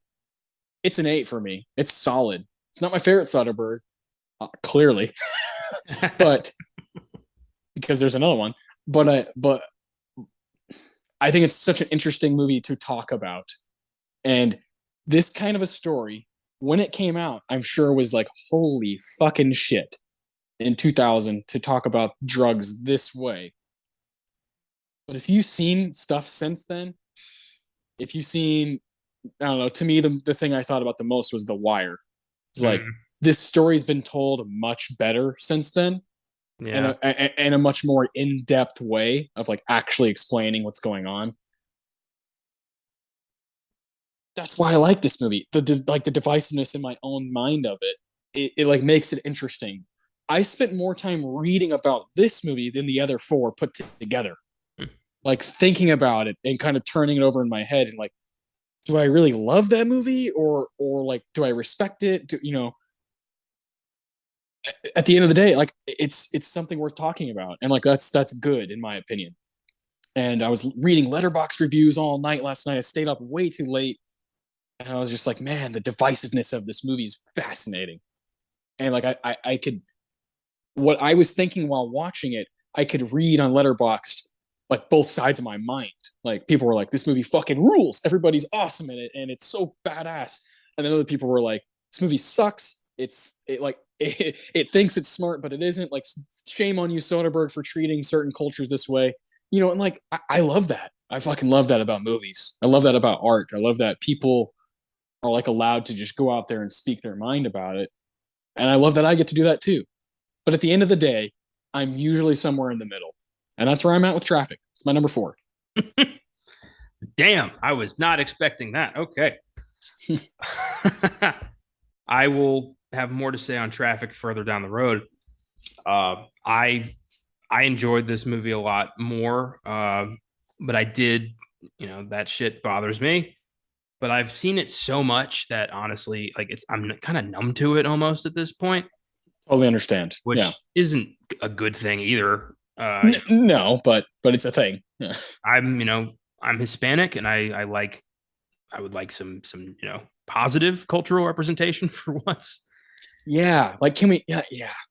That's like a whole podcast, right? It's like, I mean, you're literally working on it in school. You're like working on like, let's fix that part of movie making. Yeah. So Traffic's got some problems there, but man, it's an intriguing movie. Good God, it's got some good performances, man. So like the guy that I was most blown away by, that I like completely forgot was in it, was Clifton Collins. I was like, the fuck is that guy doing? He plays the guy I don't want to like just give it away. The guy who gets shot after he's trying to shoot Ruiz. Yeah. Okay. Yeah, I remember that. Yeah, I remember him. I completely forgot he was in the movie, and I was like, hey, he's good. Like, he's got like a whole costume and look to him that was really unique. Yeah, there's so many random people in this movie that just had me constantly going like Miguel Ferrer, really? Fucking Twin Peaks, baby. Yeah. So yeah. Does that make me Hollywood's bitch? Yeah, probably. But I've been very open about that. That's fantastic. My number 3 is Erin Brockovich. Okay. Awesome. That's also my number 3. Yeah. Awesome movie. It's I never really liked Julia Roberts. I always thought she was incredibly phony and overrated, but she is really good in this. Yeah, I went through the same thing where I was like, okay, maybe they're right. Do I think she should have won Best Actress? No, not over Ellen Burstyn. Um, but she's good, and her chemistry with Albert Finney in this really neat, true story of just the little guy finally getting one over on the corporations is so good. I love the circumstances in which she ends up getting that job are hilarious, and I hope to God that was true. And then her just finding this hole that leads to this giant class action lawsuit against a company that was like willfully poisoning their customers and getting away with it for decades, leading to so much death and birth defects and cancer and just horrible shit upon this town. I also did, like, within the past year, I watched Dark Waters with Mark Ruffalo. Same exact plot, but they both really happened, and that's just fucking crazy. Yeah. But this is a great legal drama, really funny at times, really endearing at times. I love Aaron Eckhart as this like random, kind-hearted Hell's Angel who's like, "I'll watch your kids." Yeah, he was great. It was like fucking Harvey Dent. Yeah. Also found out based on her real boyfriend who was Hispanic. So there it is again. Great. Yeah. Aaron Eckhart. You can play the Hispanic bike rider. Yeah. How many times are we going to just do that? But, oh, God. Anyway, it grinds my gears, goddammit. Yeah, rightly so. But it is, it's Albert Finney who really sells this one for me. Just this kind of ambulance chaser who finally finds something to believe in. It's a great movie. Soderbergh had a fucking amazing 2000, knocking out two hammers, and then he followed it the next year with Ocean's 11. Holy hell, man! Yeah, we were talking about how Russell Crowe peaked. He might have peaked too at this time. I love Soderbergh, and I really find something to enjoy with nearly everything he does. But he was doing like really special stuff back then. Yeah, love Erin Brockovich. I was blown away by this movie. It's want to say so far, Chocolat. I believe that one's on Paramount Plus. Paramount Plus. Traffic is not really anywhere. Brockovich is on HBO Max. Mm-hmm. Crouching Tiger is on HBO Max, I believe.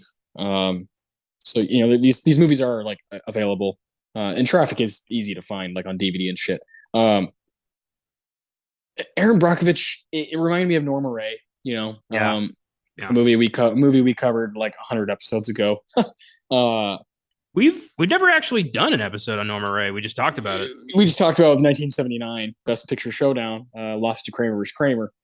I feel like the same way about it, where it's like I would have been okay if it won, the kind of thing. I would have been okay with Erin Brockovich winning. I just have like, I love stories like this about women who are just like, fuck you.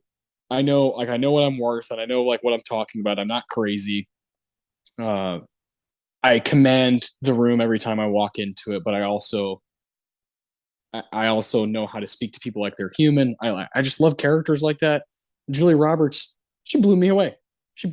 I had no idea. I feel the same way as you. I knew Albert Finney. I love that guy. God rest his soul. Mm. We knew about him. We knew he was going to bring the heat. He's fucking great in this movie. That was kind of easy. But Julia Roberts, I've always been hard on her. Same as you. You get sold this idea that she's like the God's gift. She's like the next Meryl Streep or something, and you're like, no, not really. Yeah. But this is my favorite thing I've seen her in by so far. I love this role. I agree with you. I think Burstyn's amazing in Requiem. I have a hard time with like the best lead category.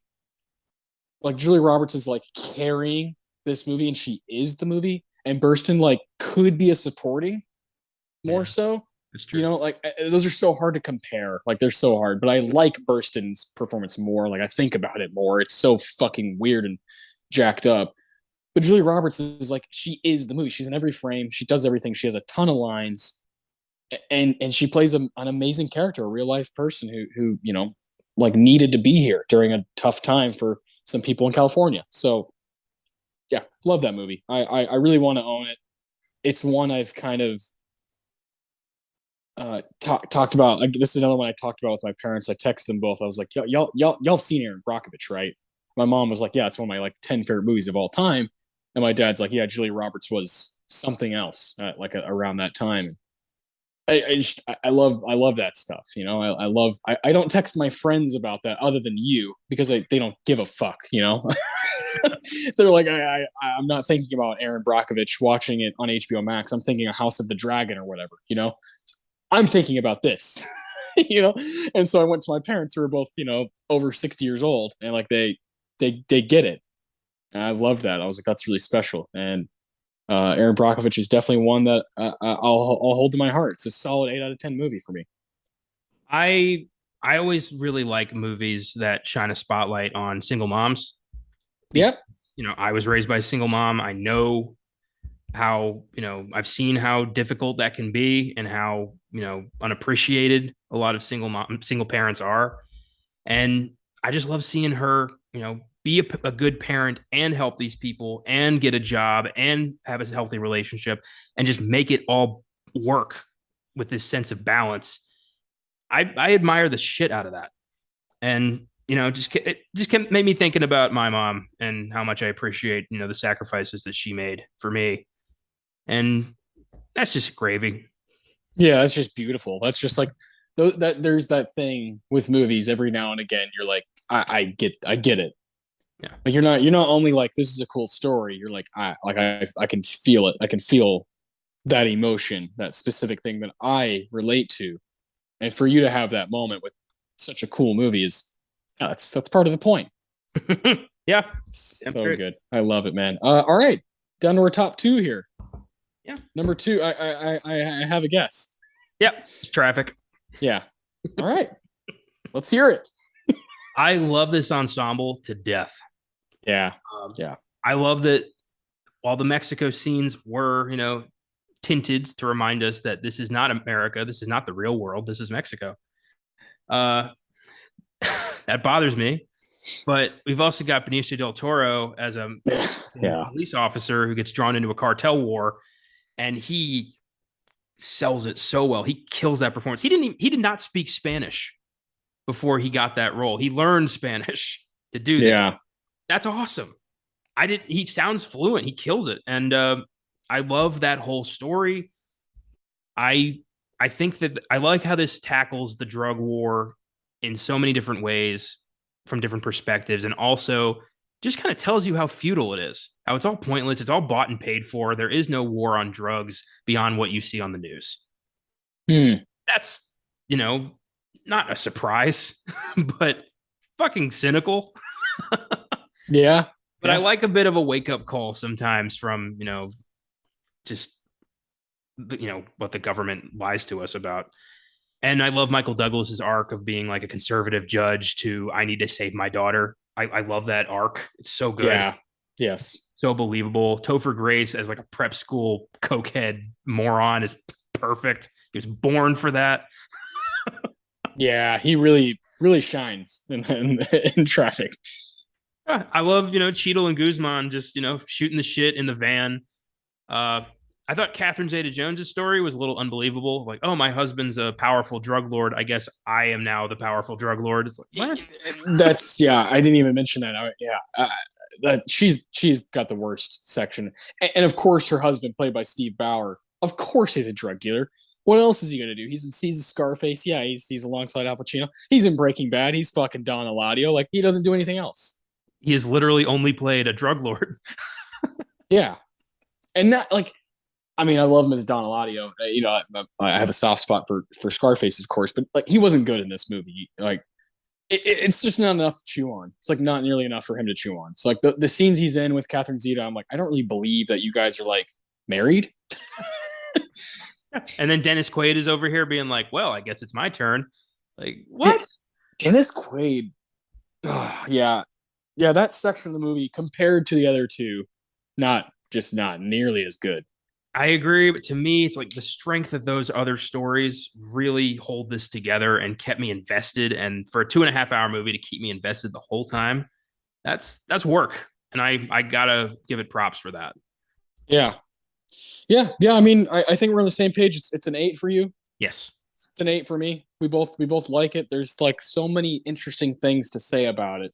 It makes me want to do it on the show in the future. Maybe give it a couple years and like we'll do it again, but like properly go into like everything about it because it is a big movie, and like you said, the ensemble is remarkable. With Benicio, he wins the movie.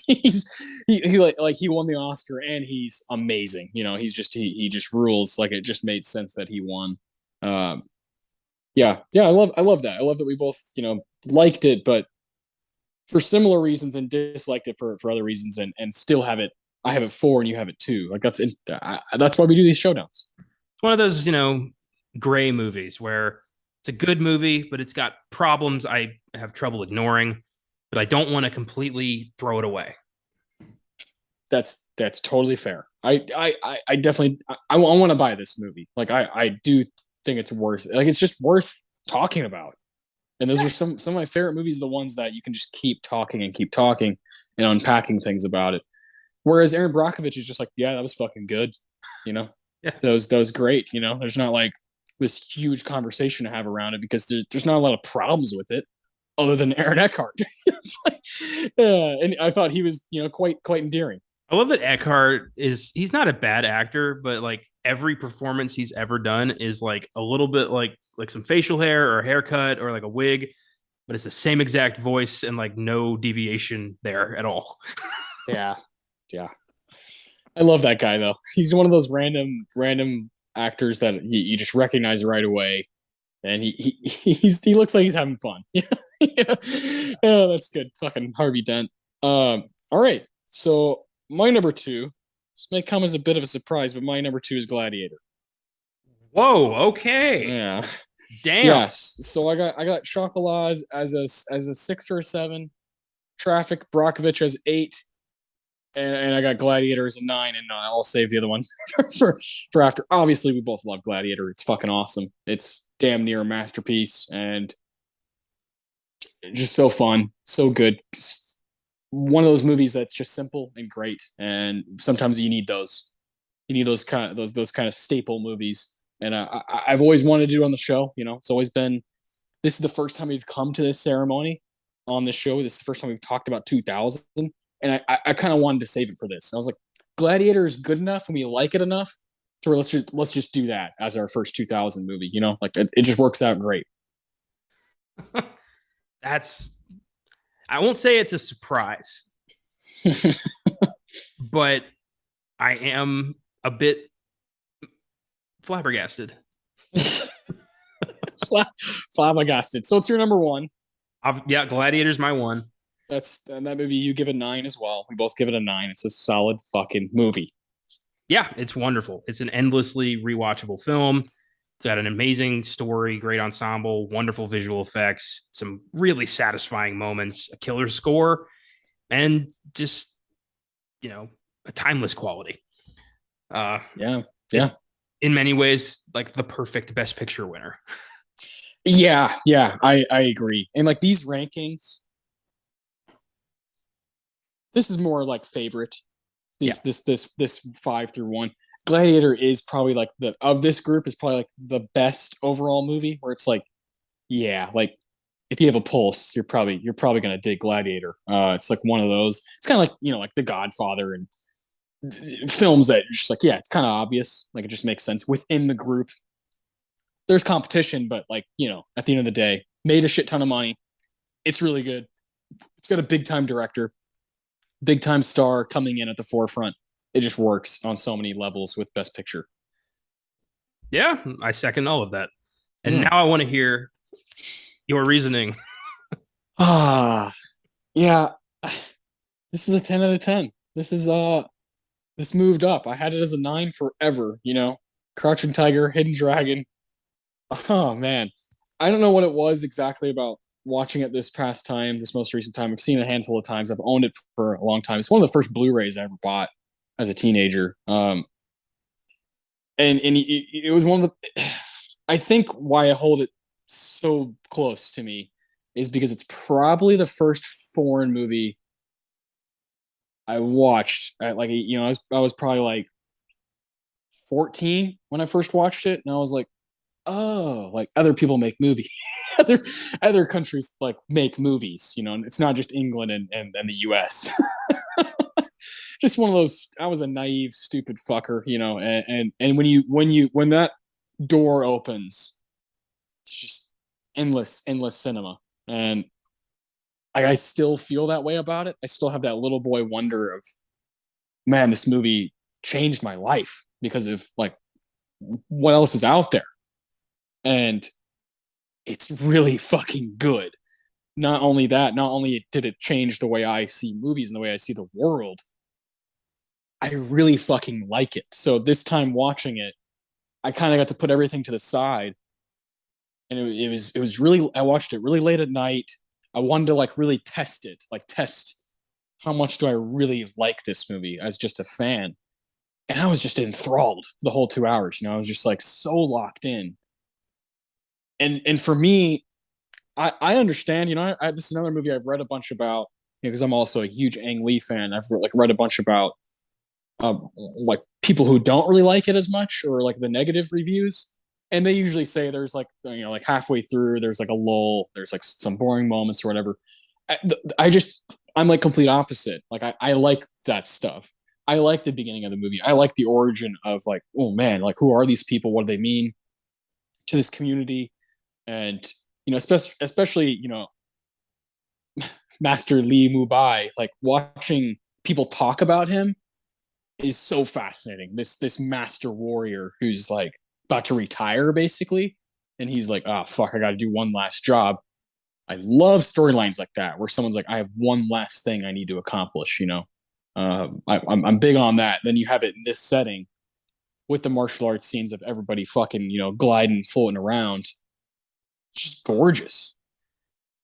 And I love I've read a lot of people who don't like that middle section where you see like the love story happen, like the flashback. I love that section of the movie. I think that section's amazing with Lo and Jen and their love story of them. That's one of my favorite like natural sexual scenes I've ever seen in my life. Is that moment where like they hate each other, or well, she hates him and she's like, I gotta get the fuck out of here. And eventually she's like realizing that he like cares.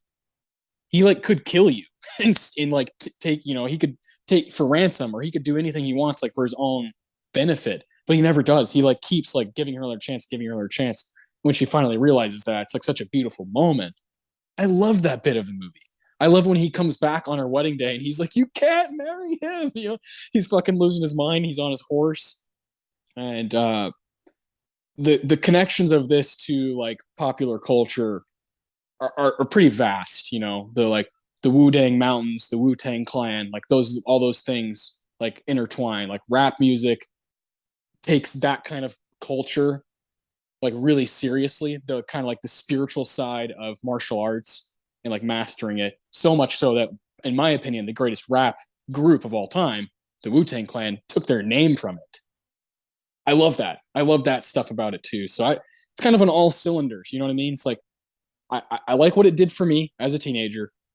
I just like the fucking movie, and I like what it does for pop culture. Like I think it hits on all cylinders. And Ang fucking Lee, that guy deserved best director. That's the guy I'll go to bat for. You know what I mean? I'm obsessed with that dude. This and Brokeback is like, that's all I fucking need from somebody. So I'm just obsessed with it. It's a 10 out of 10 movie for me. Yeah, I'm not going to argue with any of that. I'm glad you were able to find such personal investment in this film. Those are the best movies that can speak to us and get us invested in such a way that we just can't stop thinking about it. Those are the best movies. I'm glad you found that. Yes, I did. And I needed this for it to happen. For so long, I was just like, that's just a really, really, really good movie. 9 out of 10, it's really good. It's really solid. Better than most. And then I was like, no, this is like, fuck everything. This is like very, very dear to my heart. And those are the movies I have to give 10s, are ones that just like pierce me. And it did it on this viewing. It did it. That's great, man. I love that. Ah, good group overall, though, man. This is one of the best groups we've had. So we both had Chocolat, number 5. Chocolat. I had Traffic number 4. You had Crouching Tiger number 4. Yeah. We both had Erin Brockovich 3. I had Gladiator 2. You had Traffic number 2. I had Crouching Tiger, Hidden Dragon 1, and you had Gladiator 1. So yeah, I love that. I knew that was going to happen. I knew we weren't going to have the exact same 4. There's no way. It's just too jumbled up. It's too divisive. It's too kind of like up to personal taste. Yeah. For these 4. But yes, there are movies that maybe should have been in instead of, but that's not what the showdowns are about. We're taking literal context and trying to like make it our own conversation. So I love these showdowns, man. They're so much fun. But now we can go down the categories and really look at this ceremony and see what we would vote as far as the stuff we've seen, right? So with Gladiator, there's 12 nominations. So we'll try to do this fairly quickly. We'll try not to take too much time. But I do want to look at all the categories that we can. Of course, Best Picture we've already done. There's not really more we need to say about that. Let's start with kind of the ones that lost, maybe. Okay. Let's start with let's see. We'll just save supporting actor, director. Let's go to art direction. Okay. Best art direction. So let's see. We got to find that shit. Usually at the bottom of your, if you're on Wikipedia following along, it's usually towards the bottom because it's more of a technical thing. So this is a interesting group. We have the winner, Crouching Tiger, Hidden Dragon. It beat Dr. Seuss's How the Grinch Stole Christmas. Love that movie. Gladiator, Quills, which is a movie I have not seen, and Vatel. I believe that's a French film. I'm pretty sure. I haven't seen that one either. So, Quills is a bit of a family joke. Okay, let's hear it. My mom watched Quills and pretty much urged me, like, stay away from that. It's the story of the Marquis de Sade, maybe the most depraved monster who ever lived. He invented the word sadism came from him. So it's his story. So not exactly something I'm jumping to watch. Yeah. Interesting. Art direction, production design. I know this is no. I'm on the same page as you. I'm on the same page. I swear to God. This should have gone to the Grinch. Yeah, I agree. Oh, that's great. Of what I've seen, Crouching Tiger, Gladiator, and the Grinch, I get to the Grinch. There's no movie that looks like that from that year. No, the production design is that film. It's Whoville. Like outside of animated films like Horton Hears a Who, like this is the only time we've gotten a live action Whoville that was built from scratch and looks just Seuss-tastic. Yeah. It would have been great for this to take home a production design win. I love the Grinch. I don't care what anyone says. Yeah, me too. I'm a big fan of that one. That was one I remember seeing in theaters. Like I still remember seeing Jim Carrey act like a fucking wacko. It's just great. So yeah, I'm with you on that. Got to see the other 2 movies, but for now, out of those 3, I'm going the Grinch. We're going straight from art direction to fucking big time categories. Best original score. Crouching Tiger, Hidden Dragon won the award for 10 Dune. Fantastic score. I really, really, really dig that stuff. You got Rachel Portman for Chocolat. Nah, probably doesn't really deserve a spot. You got Gladiator, Hans Zimmer, of course. He's a horse. You got Ennio Morricone, our guy, for Melina. Ooh. I have not seen that movie yet. And then you got John Williams, another big time name. You got 3 hammers in this category. And John Williams was nominated for The Patriot. All right, so I'm going to just go ahead and let personal bias carry me all the way home. I'm giving this to The Patriot. Okay. I know you love that movie. I will go to bat for that film. It's very similar to Gladiator, which is kind of cool. John Williams, maybe the greatest film composer of all time. There's an argument. His work in The Patriot is just so like fist pumpingly awesome. It's like, yeah, fuck the British. Let's take them down. I don't know what it is about that movie, man. I fall in love. It's a wonderful film, and his score is a big part of that. Yeah, it's my favorite aspect of that movie. I haven't seen it in a while, but I do remember loving the score. I'd probably give it to probably Hans Zimmer. I don't know. I mean, Crouching Tiger. This is a good category. We got to see the Ennio Morricone one. We Yes, got to see that. Malena, That's erotic it's comedy drama. Yeah. I'm down. It's hard to vote on something when the movie you haven't seen is a score by Ennio fucking Morricone. I know. I wanted to give him the win, but I'm like, I can't. I haven't heard that. So yeah, that's one. That's one we'll talk about later down the road when we've seen that one as well. But for now, I'll side with Zimmer. You'll side with Williams, and we'll wait on the Morricone because I mean we did name our award after him. Next one up would be best film editing, and I want to say I was looking at this category. I feel like last night, and there's some stuff to say for sure. Where are we at? Best film editing. Okay, Traffic wins. Makes sense because it's dealing with a lot of things going on, a lot of different stories intertwining. It beat Almost Famous, Crouching Tiger, Hidden Dragon, Gladiator, and Wonder Boys. Interesting group. I have not seen Wonder Boys. I'll have to do that. I think Traffic gets this one. It's got to, right? I mean, like that is the movie. It's like if you don't splice this thing together correctly, it could be a fucking mess. Yeah. Well, you texted me last night that it was a good crash. Yes, I stand by that. I stand by that because yeah, because at least it's like saying something. Crash is just like so dumb.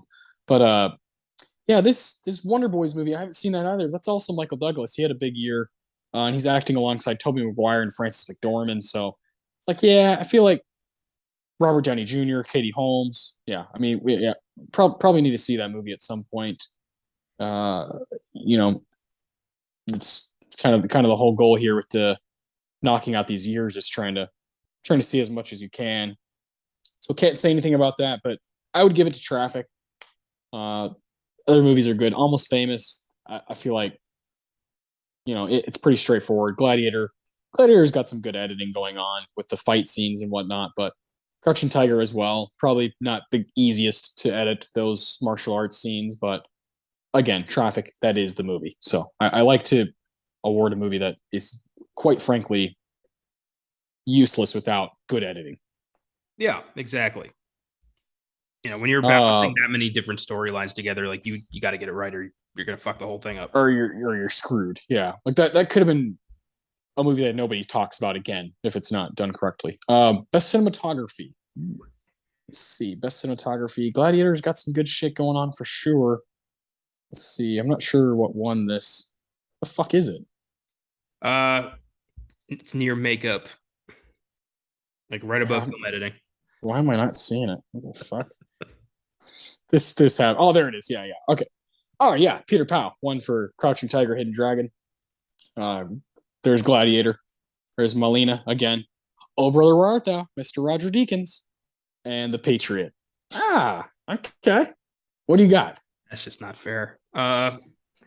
There's two of my favorite movies. Three of my favorite movies are in here.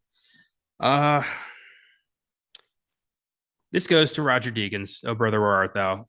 I love the way that movie looks. Capturing the vibe of like 1930s. I think it's like Alabama or Mississippi. Yeah, the South. Yeah. Basically. Not a lot of difference down there. But yeah, I think this film looks beautiful. I love the shots that are supposed to echo Greek mythology, but in an American setting. And Deakins is doing some of his best work there. I love that movie. Okay, I'm okay with that. I'd stick with the winner, Peter Pau. I think Crouching Tiger is just so gorgeous, but Deakins is definitely in the conversation. It's an interesting group. All right, I'm very curious to hear what you say about this next one. Best original screenplay. Winner Cameron Crowe for Almost Famous. Beat out Lee Hall, Billy Elliot, Susanna Grant for Erin Brockovich, David Franzoni, John Logan, and William Nicholson for Gladiator, and Kenneth Lonergan for You Can Count on Me. I have not seen You Can Count on Me. Yeah, I know. Laura Linney is an actress I really gotta explore more. I've seen The Yeah. Savages, but that's kind of it. She's the wife in Squid and the Whale, and she's Oh, amazing in that movie. yeah, I do remember that. That was a good movie. Um, yeah, she's someone who's kind of escaped me as well, and I've heard from the few people that I've talked to who I've seen, you can count on me for good things. Nice. Oh, it's cool that Cameron Crowe won this, for his kind of semi-autobiographical movie. That's really good, very realistic. But I would give this to Erin Brockovich. Yeah, me too. Susanna Grant. Yeah, it's dead without its screenplay. It really is, and it's such a great story. It's she's. I would love to meet the real Erin Brockovich just to find out like how accurate this was, because she's such a like just over the top, crazy, volatile, like woman scorned who wants to take these people down because she wants to stand up to them because no one stood up for her, so she wants to stand up for these people. It's a great human interest story that I don't think would have been told if this lady hadn't probably found this out. I don't know if how famous this story was before the movie came out. Mm. So I wonder about that with true stories or original screenplays. Like, did they have to like find out about that, or like how does that work? Yeah, I wonder that about this movie too. Just kind of like, how did this get made? Because it's pretty quick. Like the real life thing, it happens pretty shortly before the movie comes out. So you just wonder what were the steps that took place. But I think you and I think we found out when we get to these screenplay categories, we both really like these, um, just like super. Not, I won't say American, but superhuman stories that are just about people that have to use dialogue like that's their weapon. Like Julia Roberts when she comes in and she's like talking to Albert Finney, he's like, "Well, how are you going to do that?" She's like, "They're called boobs." Like she like uses her words and her like attitude as kind of like a weapon, as like a sword. Like this is what I'm going in there. I'm going to use my wit. I'm going to use my words. I'm going to use my knowledge of this information. When she tells that lady off, that fucking stupid like weird annoying lawyer that comes in and like they partner with them, and she's like, well, how do you know 600 phone numbers off the top of your head? And Erin Brockovich just like, fucking feed me one. And she does, and she knows everything about that person. Like that's her weapon, is those words, and this movie uses it over and over and over. I just think this movie could suck if it's not written correctly.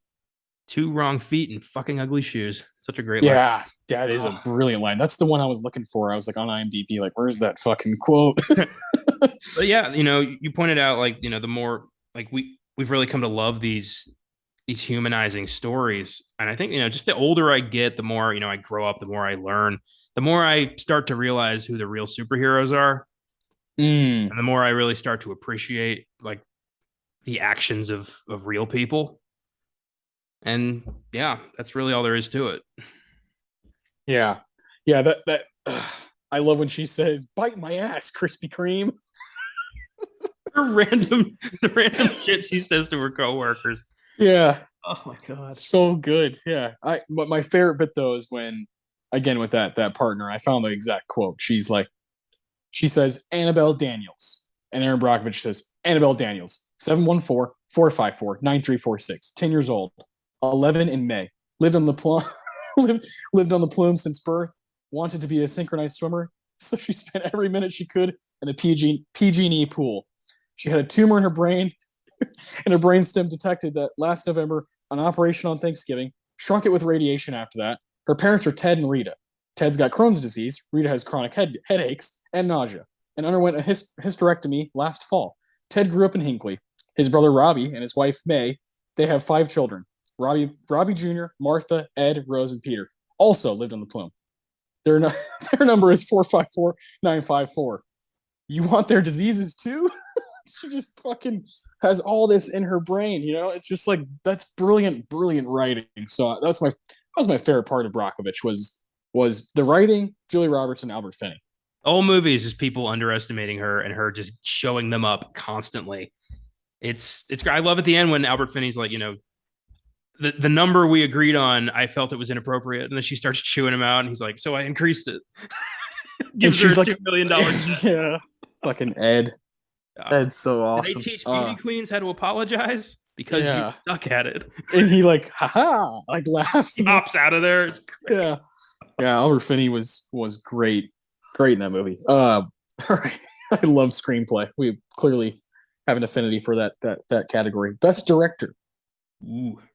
Traffic. Steven Soderbergh, the winner. He was also nominated for Erin Brockovich. Stephen Daldry was nominated for Billy Elliot. Ang Lee for Crouching Tiger, Hidden Dragon, and finally Ridley Scott for Gladiator. Good group. Yes, I do think it is a little ridiculous to nominate Soderbergh twice, like for two different movies. Like, just pick one Academy and give the slot to the empty slot to somebody else. Like maybe Zemeckis for Castaway, maybe. Yeah, there's plenty of people that could take that. Just odd that they did that, but I'm with you. Give it to Ang Lee. Yeah, overall, just the category's direction of the movie, and he's taken that movie to a really cool place. I do think Gladiator, Ridley Scott's directing the share of that movie. I'm sure that was not easy. I wonder how much of the movie's practical and how much they had to use CGI and whatnot, because you are working with 180 AD Rome. You know what I mean? So I'm sure it was a tough, tall task. Had a big budget, but also made a bunch of money. So I just think overall, Crouching Tiger is just a masterclass. Yeah, I do think those, Scott, like those tigers were real. So he Yeah, some wrangling to do. God, that scene was great too. We could have. We didn't even talk about that one yet. That scene is amazing with the tigers. Commodus is like, okay, he's gonna die today. Nope. I love when he tells his like the weird little master of ceremonies, like, my memory's a little hazy, but didn't the barbarians lose the Battle of Carthage? He's like, yep, sorry about that. Let me fix that. Yes. I love that guy. His voice is insane. Oh, great. Yeah. Stuff. Yeah, best director. You should check out Billy Elliot, man. That's up your alley for sure. That's been on my radar for quite some time. I will do my best. I could see you connecting with that one big time. So good story and great performances, and just kind of hits you right at home, Yeah. Best supporting actor. Okay, this is too much for me to handle. I love these five gentlemen to death. They're all guys I feel like we brought up on this show at some point and just kind of raved about. Let's just dive in. The winner, Benicio del Toro for Traffic. He beat Jeff Bridges for The Contender, Willem Dafoe for Shadow of the Vampire, Albert Finney for Erin Brockovich, and Joaquin Phoenix for Gladiator. Oof. It's like, fuck out of here. You know how we were talking about, let's see, I think it was just a couple weeks ago. Well, wait, was it? We did The Town 2 weeks ago, right? Yeah. Yeah. When we did that best supporting actor, this best supporting actor heist movie, this is your category. Oh, yeah, that's badass. I feel like Joaquin would be like the Jeremy Renner hothead crazy person who I couldn't really count on. Yeah, what's good about this group is you could play it off that Bridges, Dafoe, and Finney have like been doing this for like 20 years. Like they've been at it, and like Dafoe and Bridges like came up at the same time, and Finney's like been raising them, and the new guys are Joaquin and Benicio. Benicio is the undercover cop who's there to bust this gang. Perfect. We have a movie. we have a movie, ladies and gentlemen. Yeah. Jeff Bridges would probably be like the leader, but his like right hand man, like best friend, is Willem Dafoe. They this is what they do. This is their identity, but they don't take it home with them. This is. Anyways, who wins this category for you? I love that. God, I want to see The Contender so bad. I bought it and I have it sitting on my shelf. I just have not watched it. I know I'm gonna love that movie. Oh, damn, this is hard. I want to give it to Albert Finney. I kind of do too. I mean, it would kind of be a little bit of a career Oscar, but for that performance, I think he did earn it, and he does turn in just great work.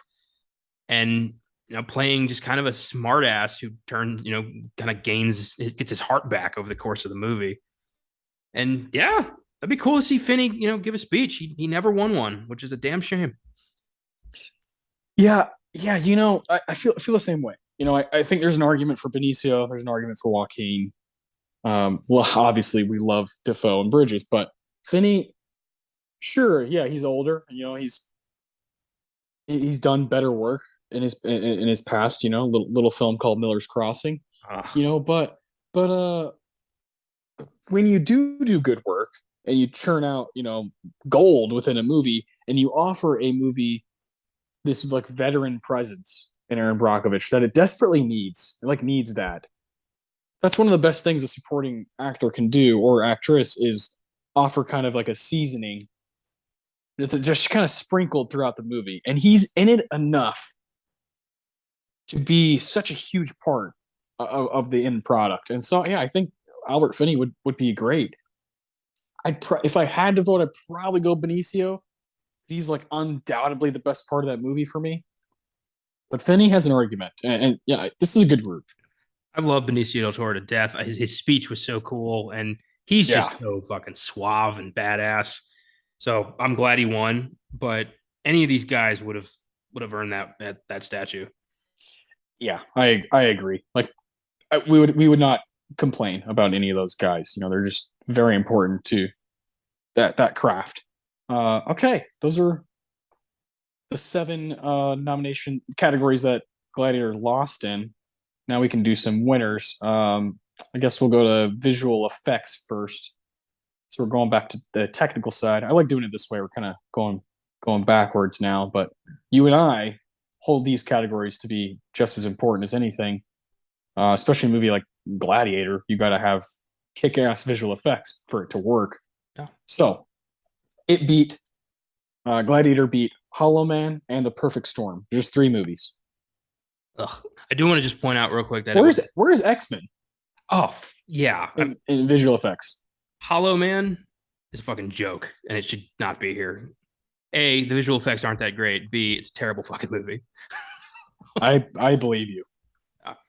It was announced today that for the 2023 Oscars, they are putting the technical awards back into the main show, as Yeah, as is tradition. Like, what the fuck? yeah, yeah. They basically went backwards, and they were like, "Sorry about that shitty ceremony. We're gonna go back to like what it should be, and make it about movies again." Ah, thanks. That'd be nice. Every single time they try to be innovative, it blows up in their face. Every single time.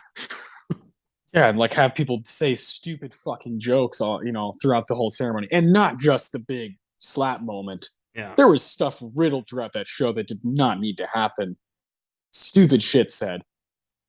I desperately want them to go back to let's just make it about the movies that came out and honor them and do a bunch of fucking montages, and let's have a good night. Yep. So obviously X-Men should be here. I'm surprised the Grinch isn't in here. I have not seen The Perfect Storm. I've heard it's great. I don't remember it too well because I was probably too young. You know what I'm saying? But that happens a lot with like those kind of like more epic movies. You like don't quite realize the scale. This is a tough category to talk about. Here's an off the wall pick. How about The Cell? Oh, dude, I love The Cell. Oh my god, good. It was up for makeup. Shout out. I didn't know that. Yeah, they got a makeup nom. Yeah, why the fuck is it not here? Yeah. I think X-Men's number one on my list. The Grinch, The Cell. Like you could easily have 5 movies here. Days of Future Past and Logan are the only 2 X-Men movies with a nomination. That sucks. Yeah. I guess I give it to Gladiator because I don't like Hollow Man and I haven't seen The Perfect Storm. So yeah, I don't know what else to fucking do there. Yeah. Yeah, I'm with you there. These when there's only 3 movies, it's hard to take it too seriously. Best sound is next. Ooh, always a fun category. Best sound. I was probably just by it and fucking scrolling like an idiot. All right, here it is. Here's 5 movies. You got Gladiator, The Win. It beat Castaway, The Patriot, The Perfect Storm, and U-571. I haven't seen that. Yep, submarine movie that a lot of people were pissed because it like screwed with World War II history in a way that everyone was upset with. Okay. Um, Good bit of discourse. yeah, yeah. Gladiator, I think takes this. The battle sequences, the gladiator fight scenes, like the sounds of ancient Rome. I buy it. Yeah, I do too. It's one of those. It probably had it in the bag the whole award season. You know what I mean? Oh yeah. Which actually, I think this movie came out in like December. I think in theaters. So like, it probably was one of those where like it happened and people were like, "Oh yeah, that's the best one." You know, that happens sometimes. A movie will just come in fucking guns a blazing and take everything. That's what happened here, I think. Best costume design. Gladiator is a movie that would typically be up in this category because you know these period pieces. The Oscars fucking love that shit. They're what's a costume design like you like? Like not so Oscar-y, but like what's something that you're like, oh, I appreciate when that happens. Like just like a vibe or like a specific movie. Either or. I like something that is unique and weird and creative and very specific to that film. Like the Fifth Element. Yeah, like the Fifth Element or like Back to the Future 2, for instance. Like just odd, weird costumes. Like I want to see that work was and ideas were put into this. Not just like, a suit in a 1950s movie. I want to see some initiative. Yeah, I think I'm with you. I'm definitely more like, um, for me personally, like something like Boogie Nights, where it's like let's take an era, not necessarily like a period piece, but something more recent, and like exaggerate the fuck out of it. Like I do enjoy that. I like the kind of the artistry of that, but I'm also like, what's weird, like what's going to be out there. I've always, in my mind, seen the Fifth Element as a movie that's just like it's just so weird and wacky, and I like that. Futuristic films always have a neat slant on costumes, and I like that a lot. They don't always get recognized for it either. Or like From Dusk Till Dawn, just like there's just so much difference in like the way people are dressed, and I like that. Would Tom Savini's like dick gun be considered part of the costume design? I would hope so. Tom Savini, shout out. Anyway, at this ceremony, Gladiator won costume design, and it beat Crouching Tiger, Hidden Dragon, How the Grinch Stole Christmas, 102 Dalmatians, and Quills. 102 Dalmatians. That's disappointing. Damn it. How does some of these movies like somehow sneak by when masterpieces are left out in the cold? I couldn't tell you, man. Why is Oh Brother, Where Art Thou not in here? Yeah, exactly. Like, well, once again, I give this to the Grinch. Yeah, I'm with you. This is a movie that fits our criteria, just being totally different. Yeah, I want that. I want to see costumes I can't just, go to fucking Joseph A. Bank and look at. Joseph A. Bank, that's awesome. Yeah, fucking Burlington Coat Factory's got all that shit, I mean, not like I can go to, Burlington and look at like a ancient Roman tunic.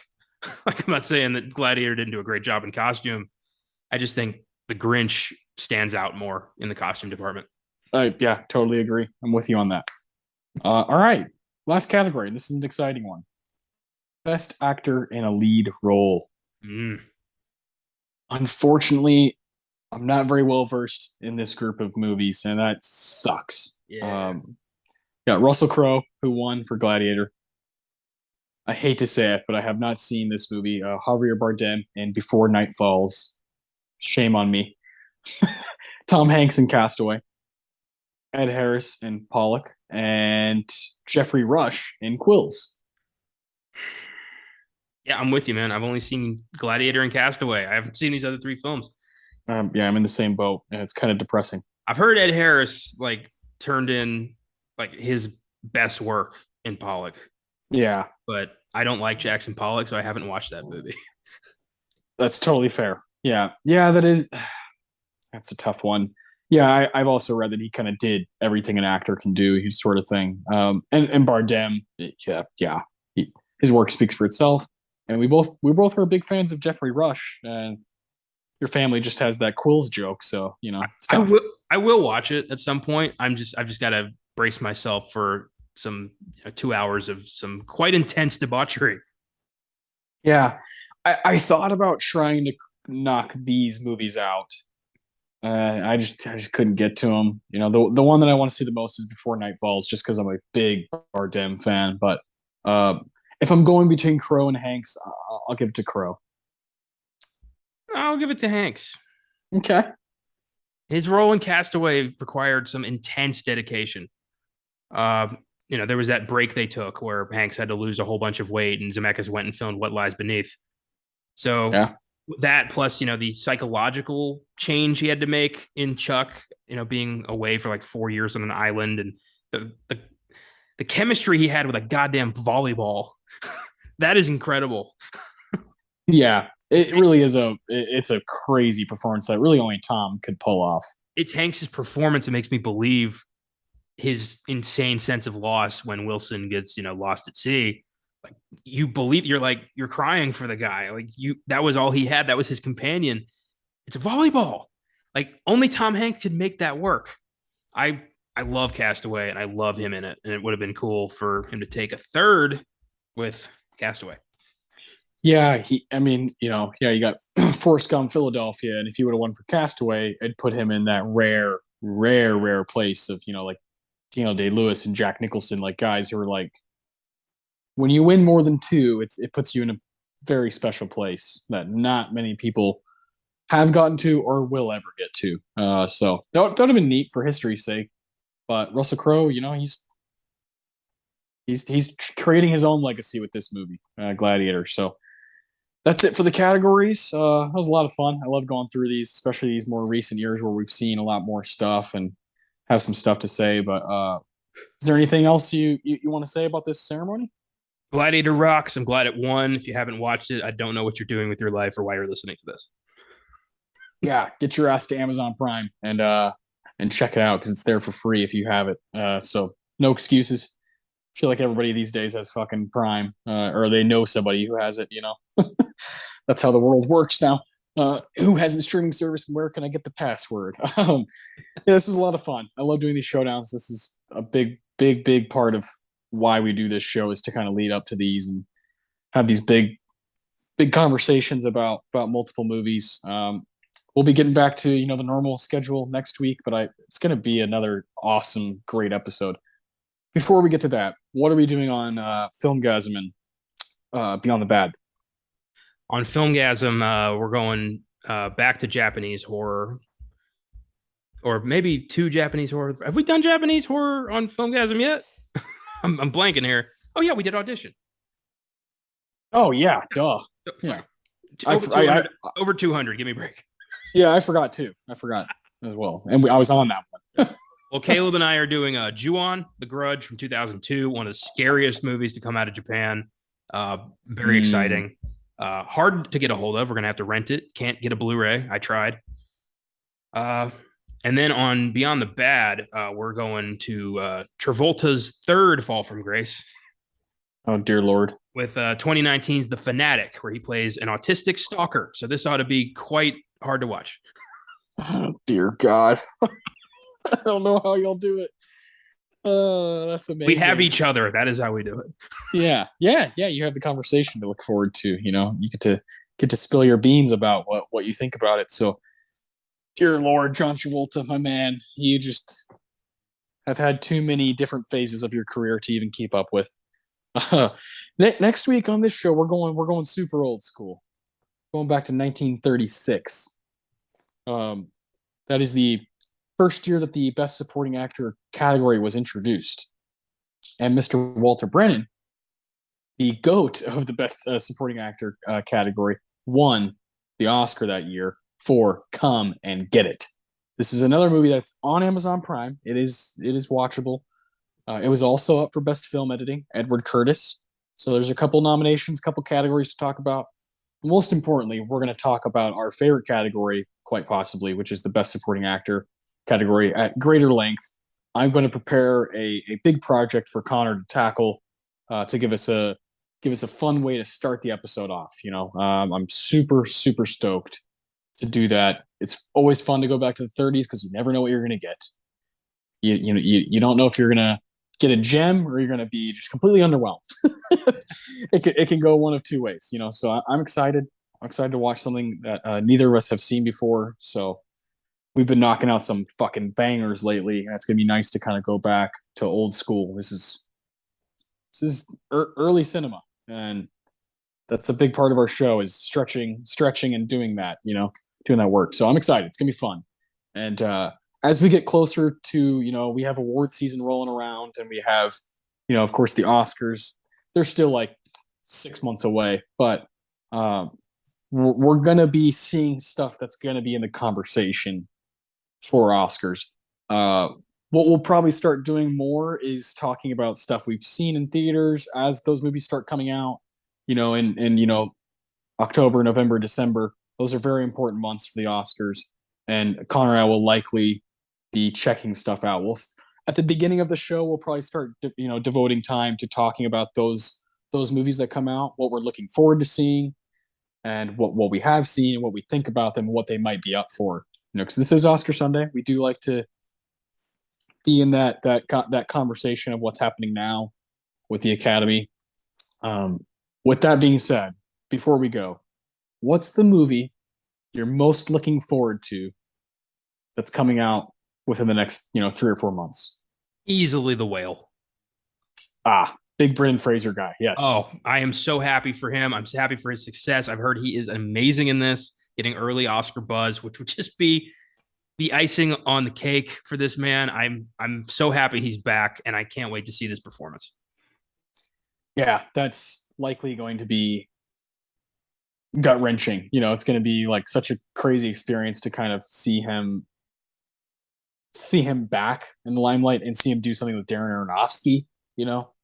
It's just such an interesting combination of actor director, and so I'm also very much looking forward to that.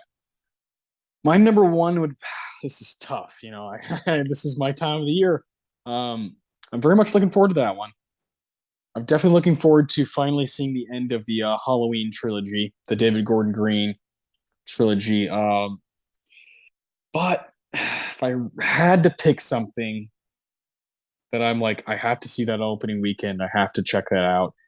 Believe it or not, and this is mostly because of what I've kind of read about and what I've heard, it's probably Steven Spielberg's The Fabelmans.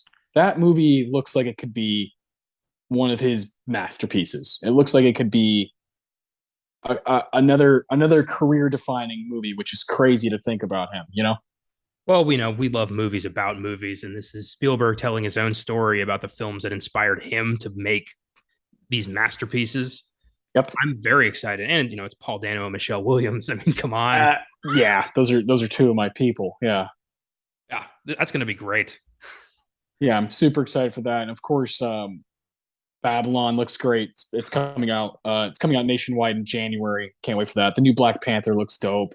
Yeah, it's going to be fun. We'll definitely be talking about these movies as they come out on this show. We'll kind of use Oscar Sunday to talk about the current award season, landscape. So super excited. It's going to be a lot of fun. We'll see you guys on Wednesday for FILMGAZM. Keep looking at our website, looking at the reviews that Connor's constantly putting up. Follow us on Instagram, Facebook, Twitter, at FILMGAZM. Keep watching movies, and we'll see you soon.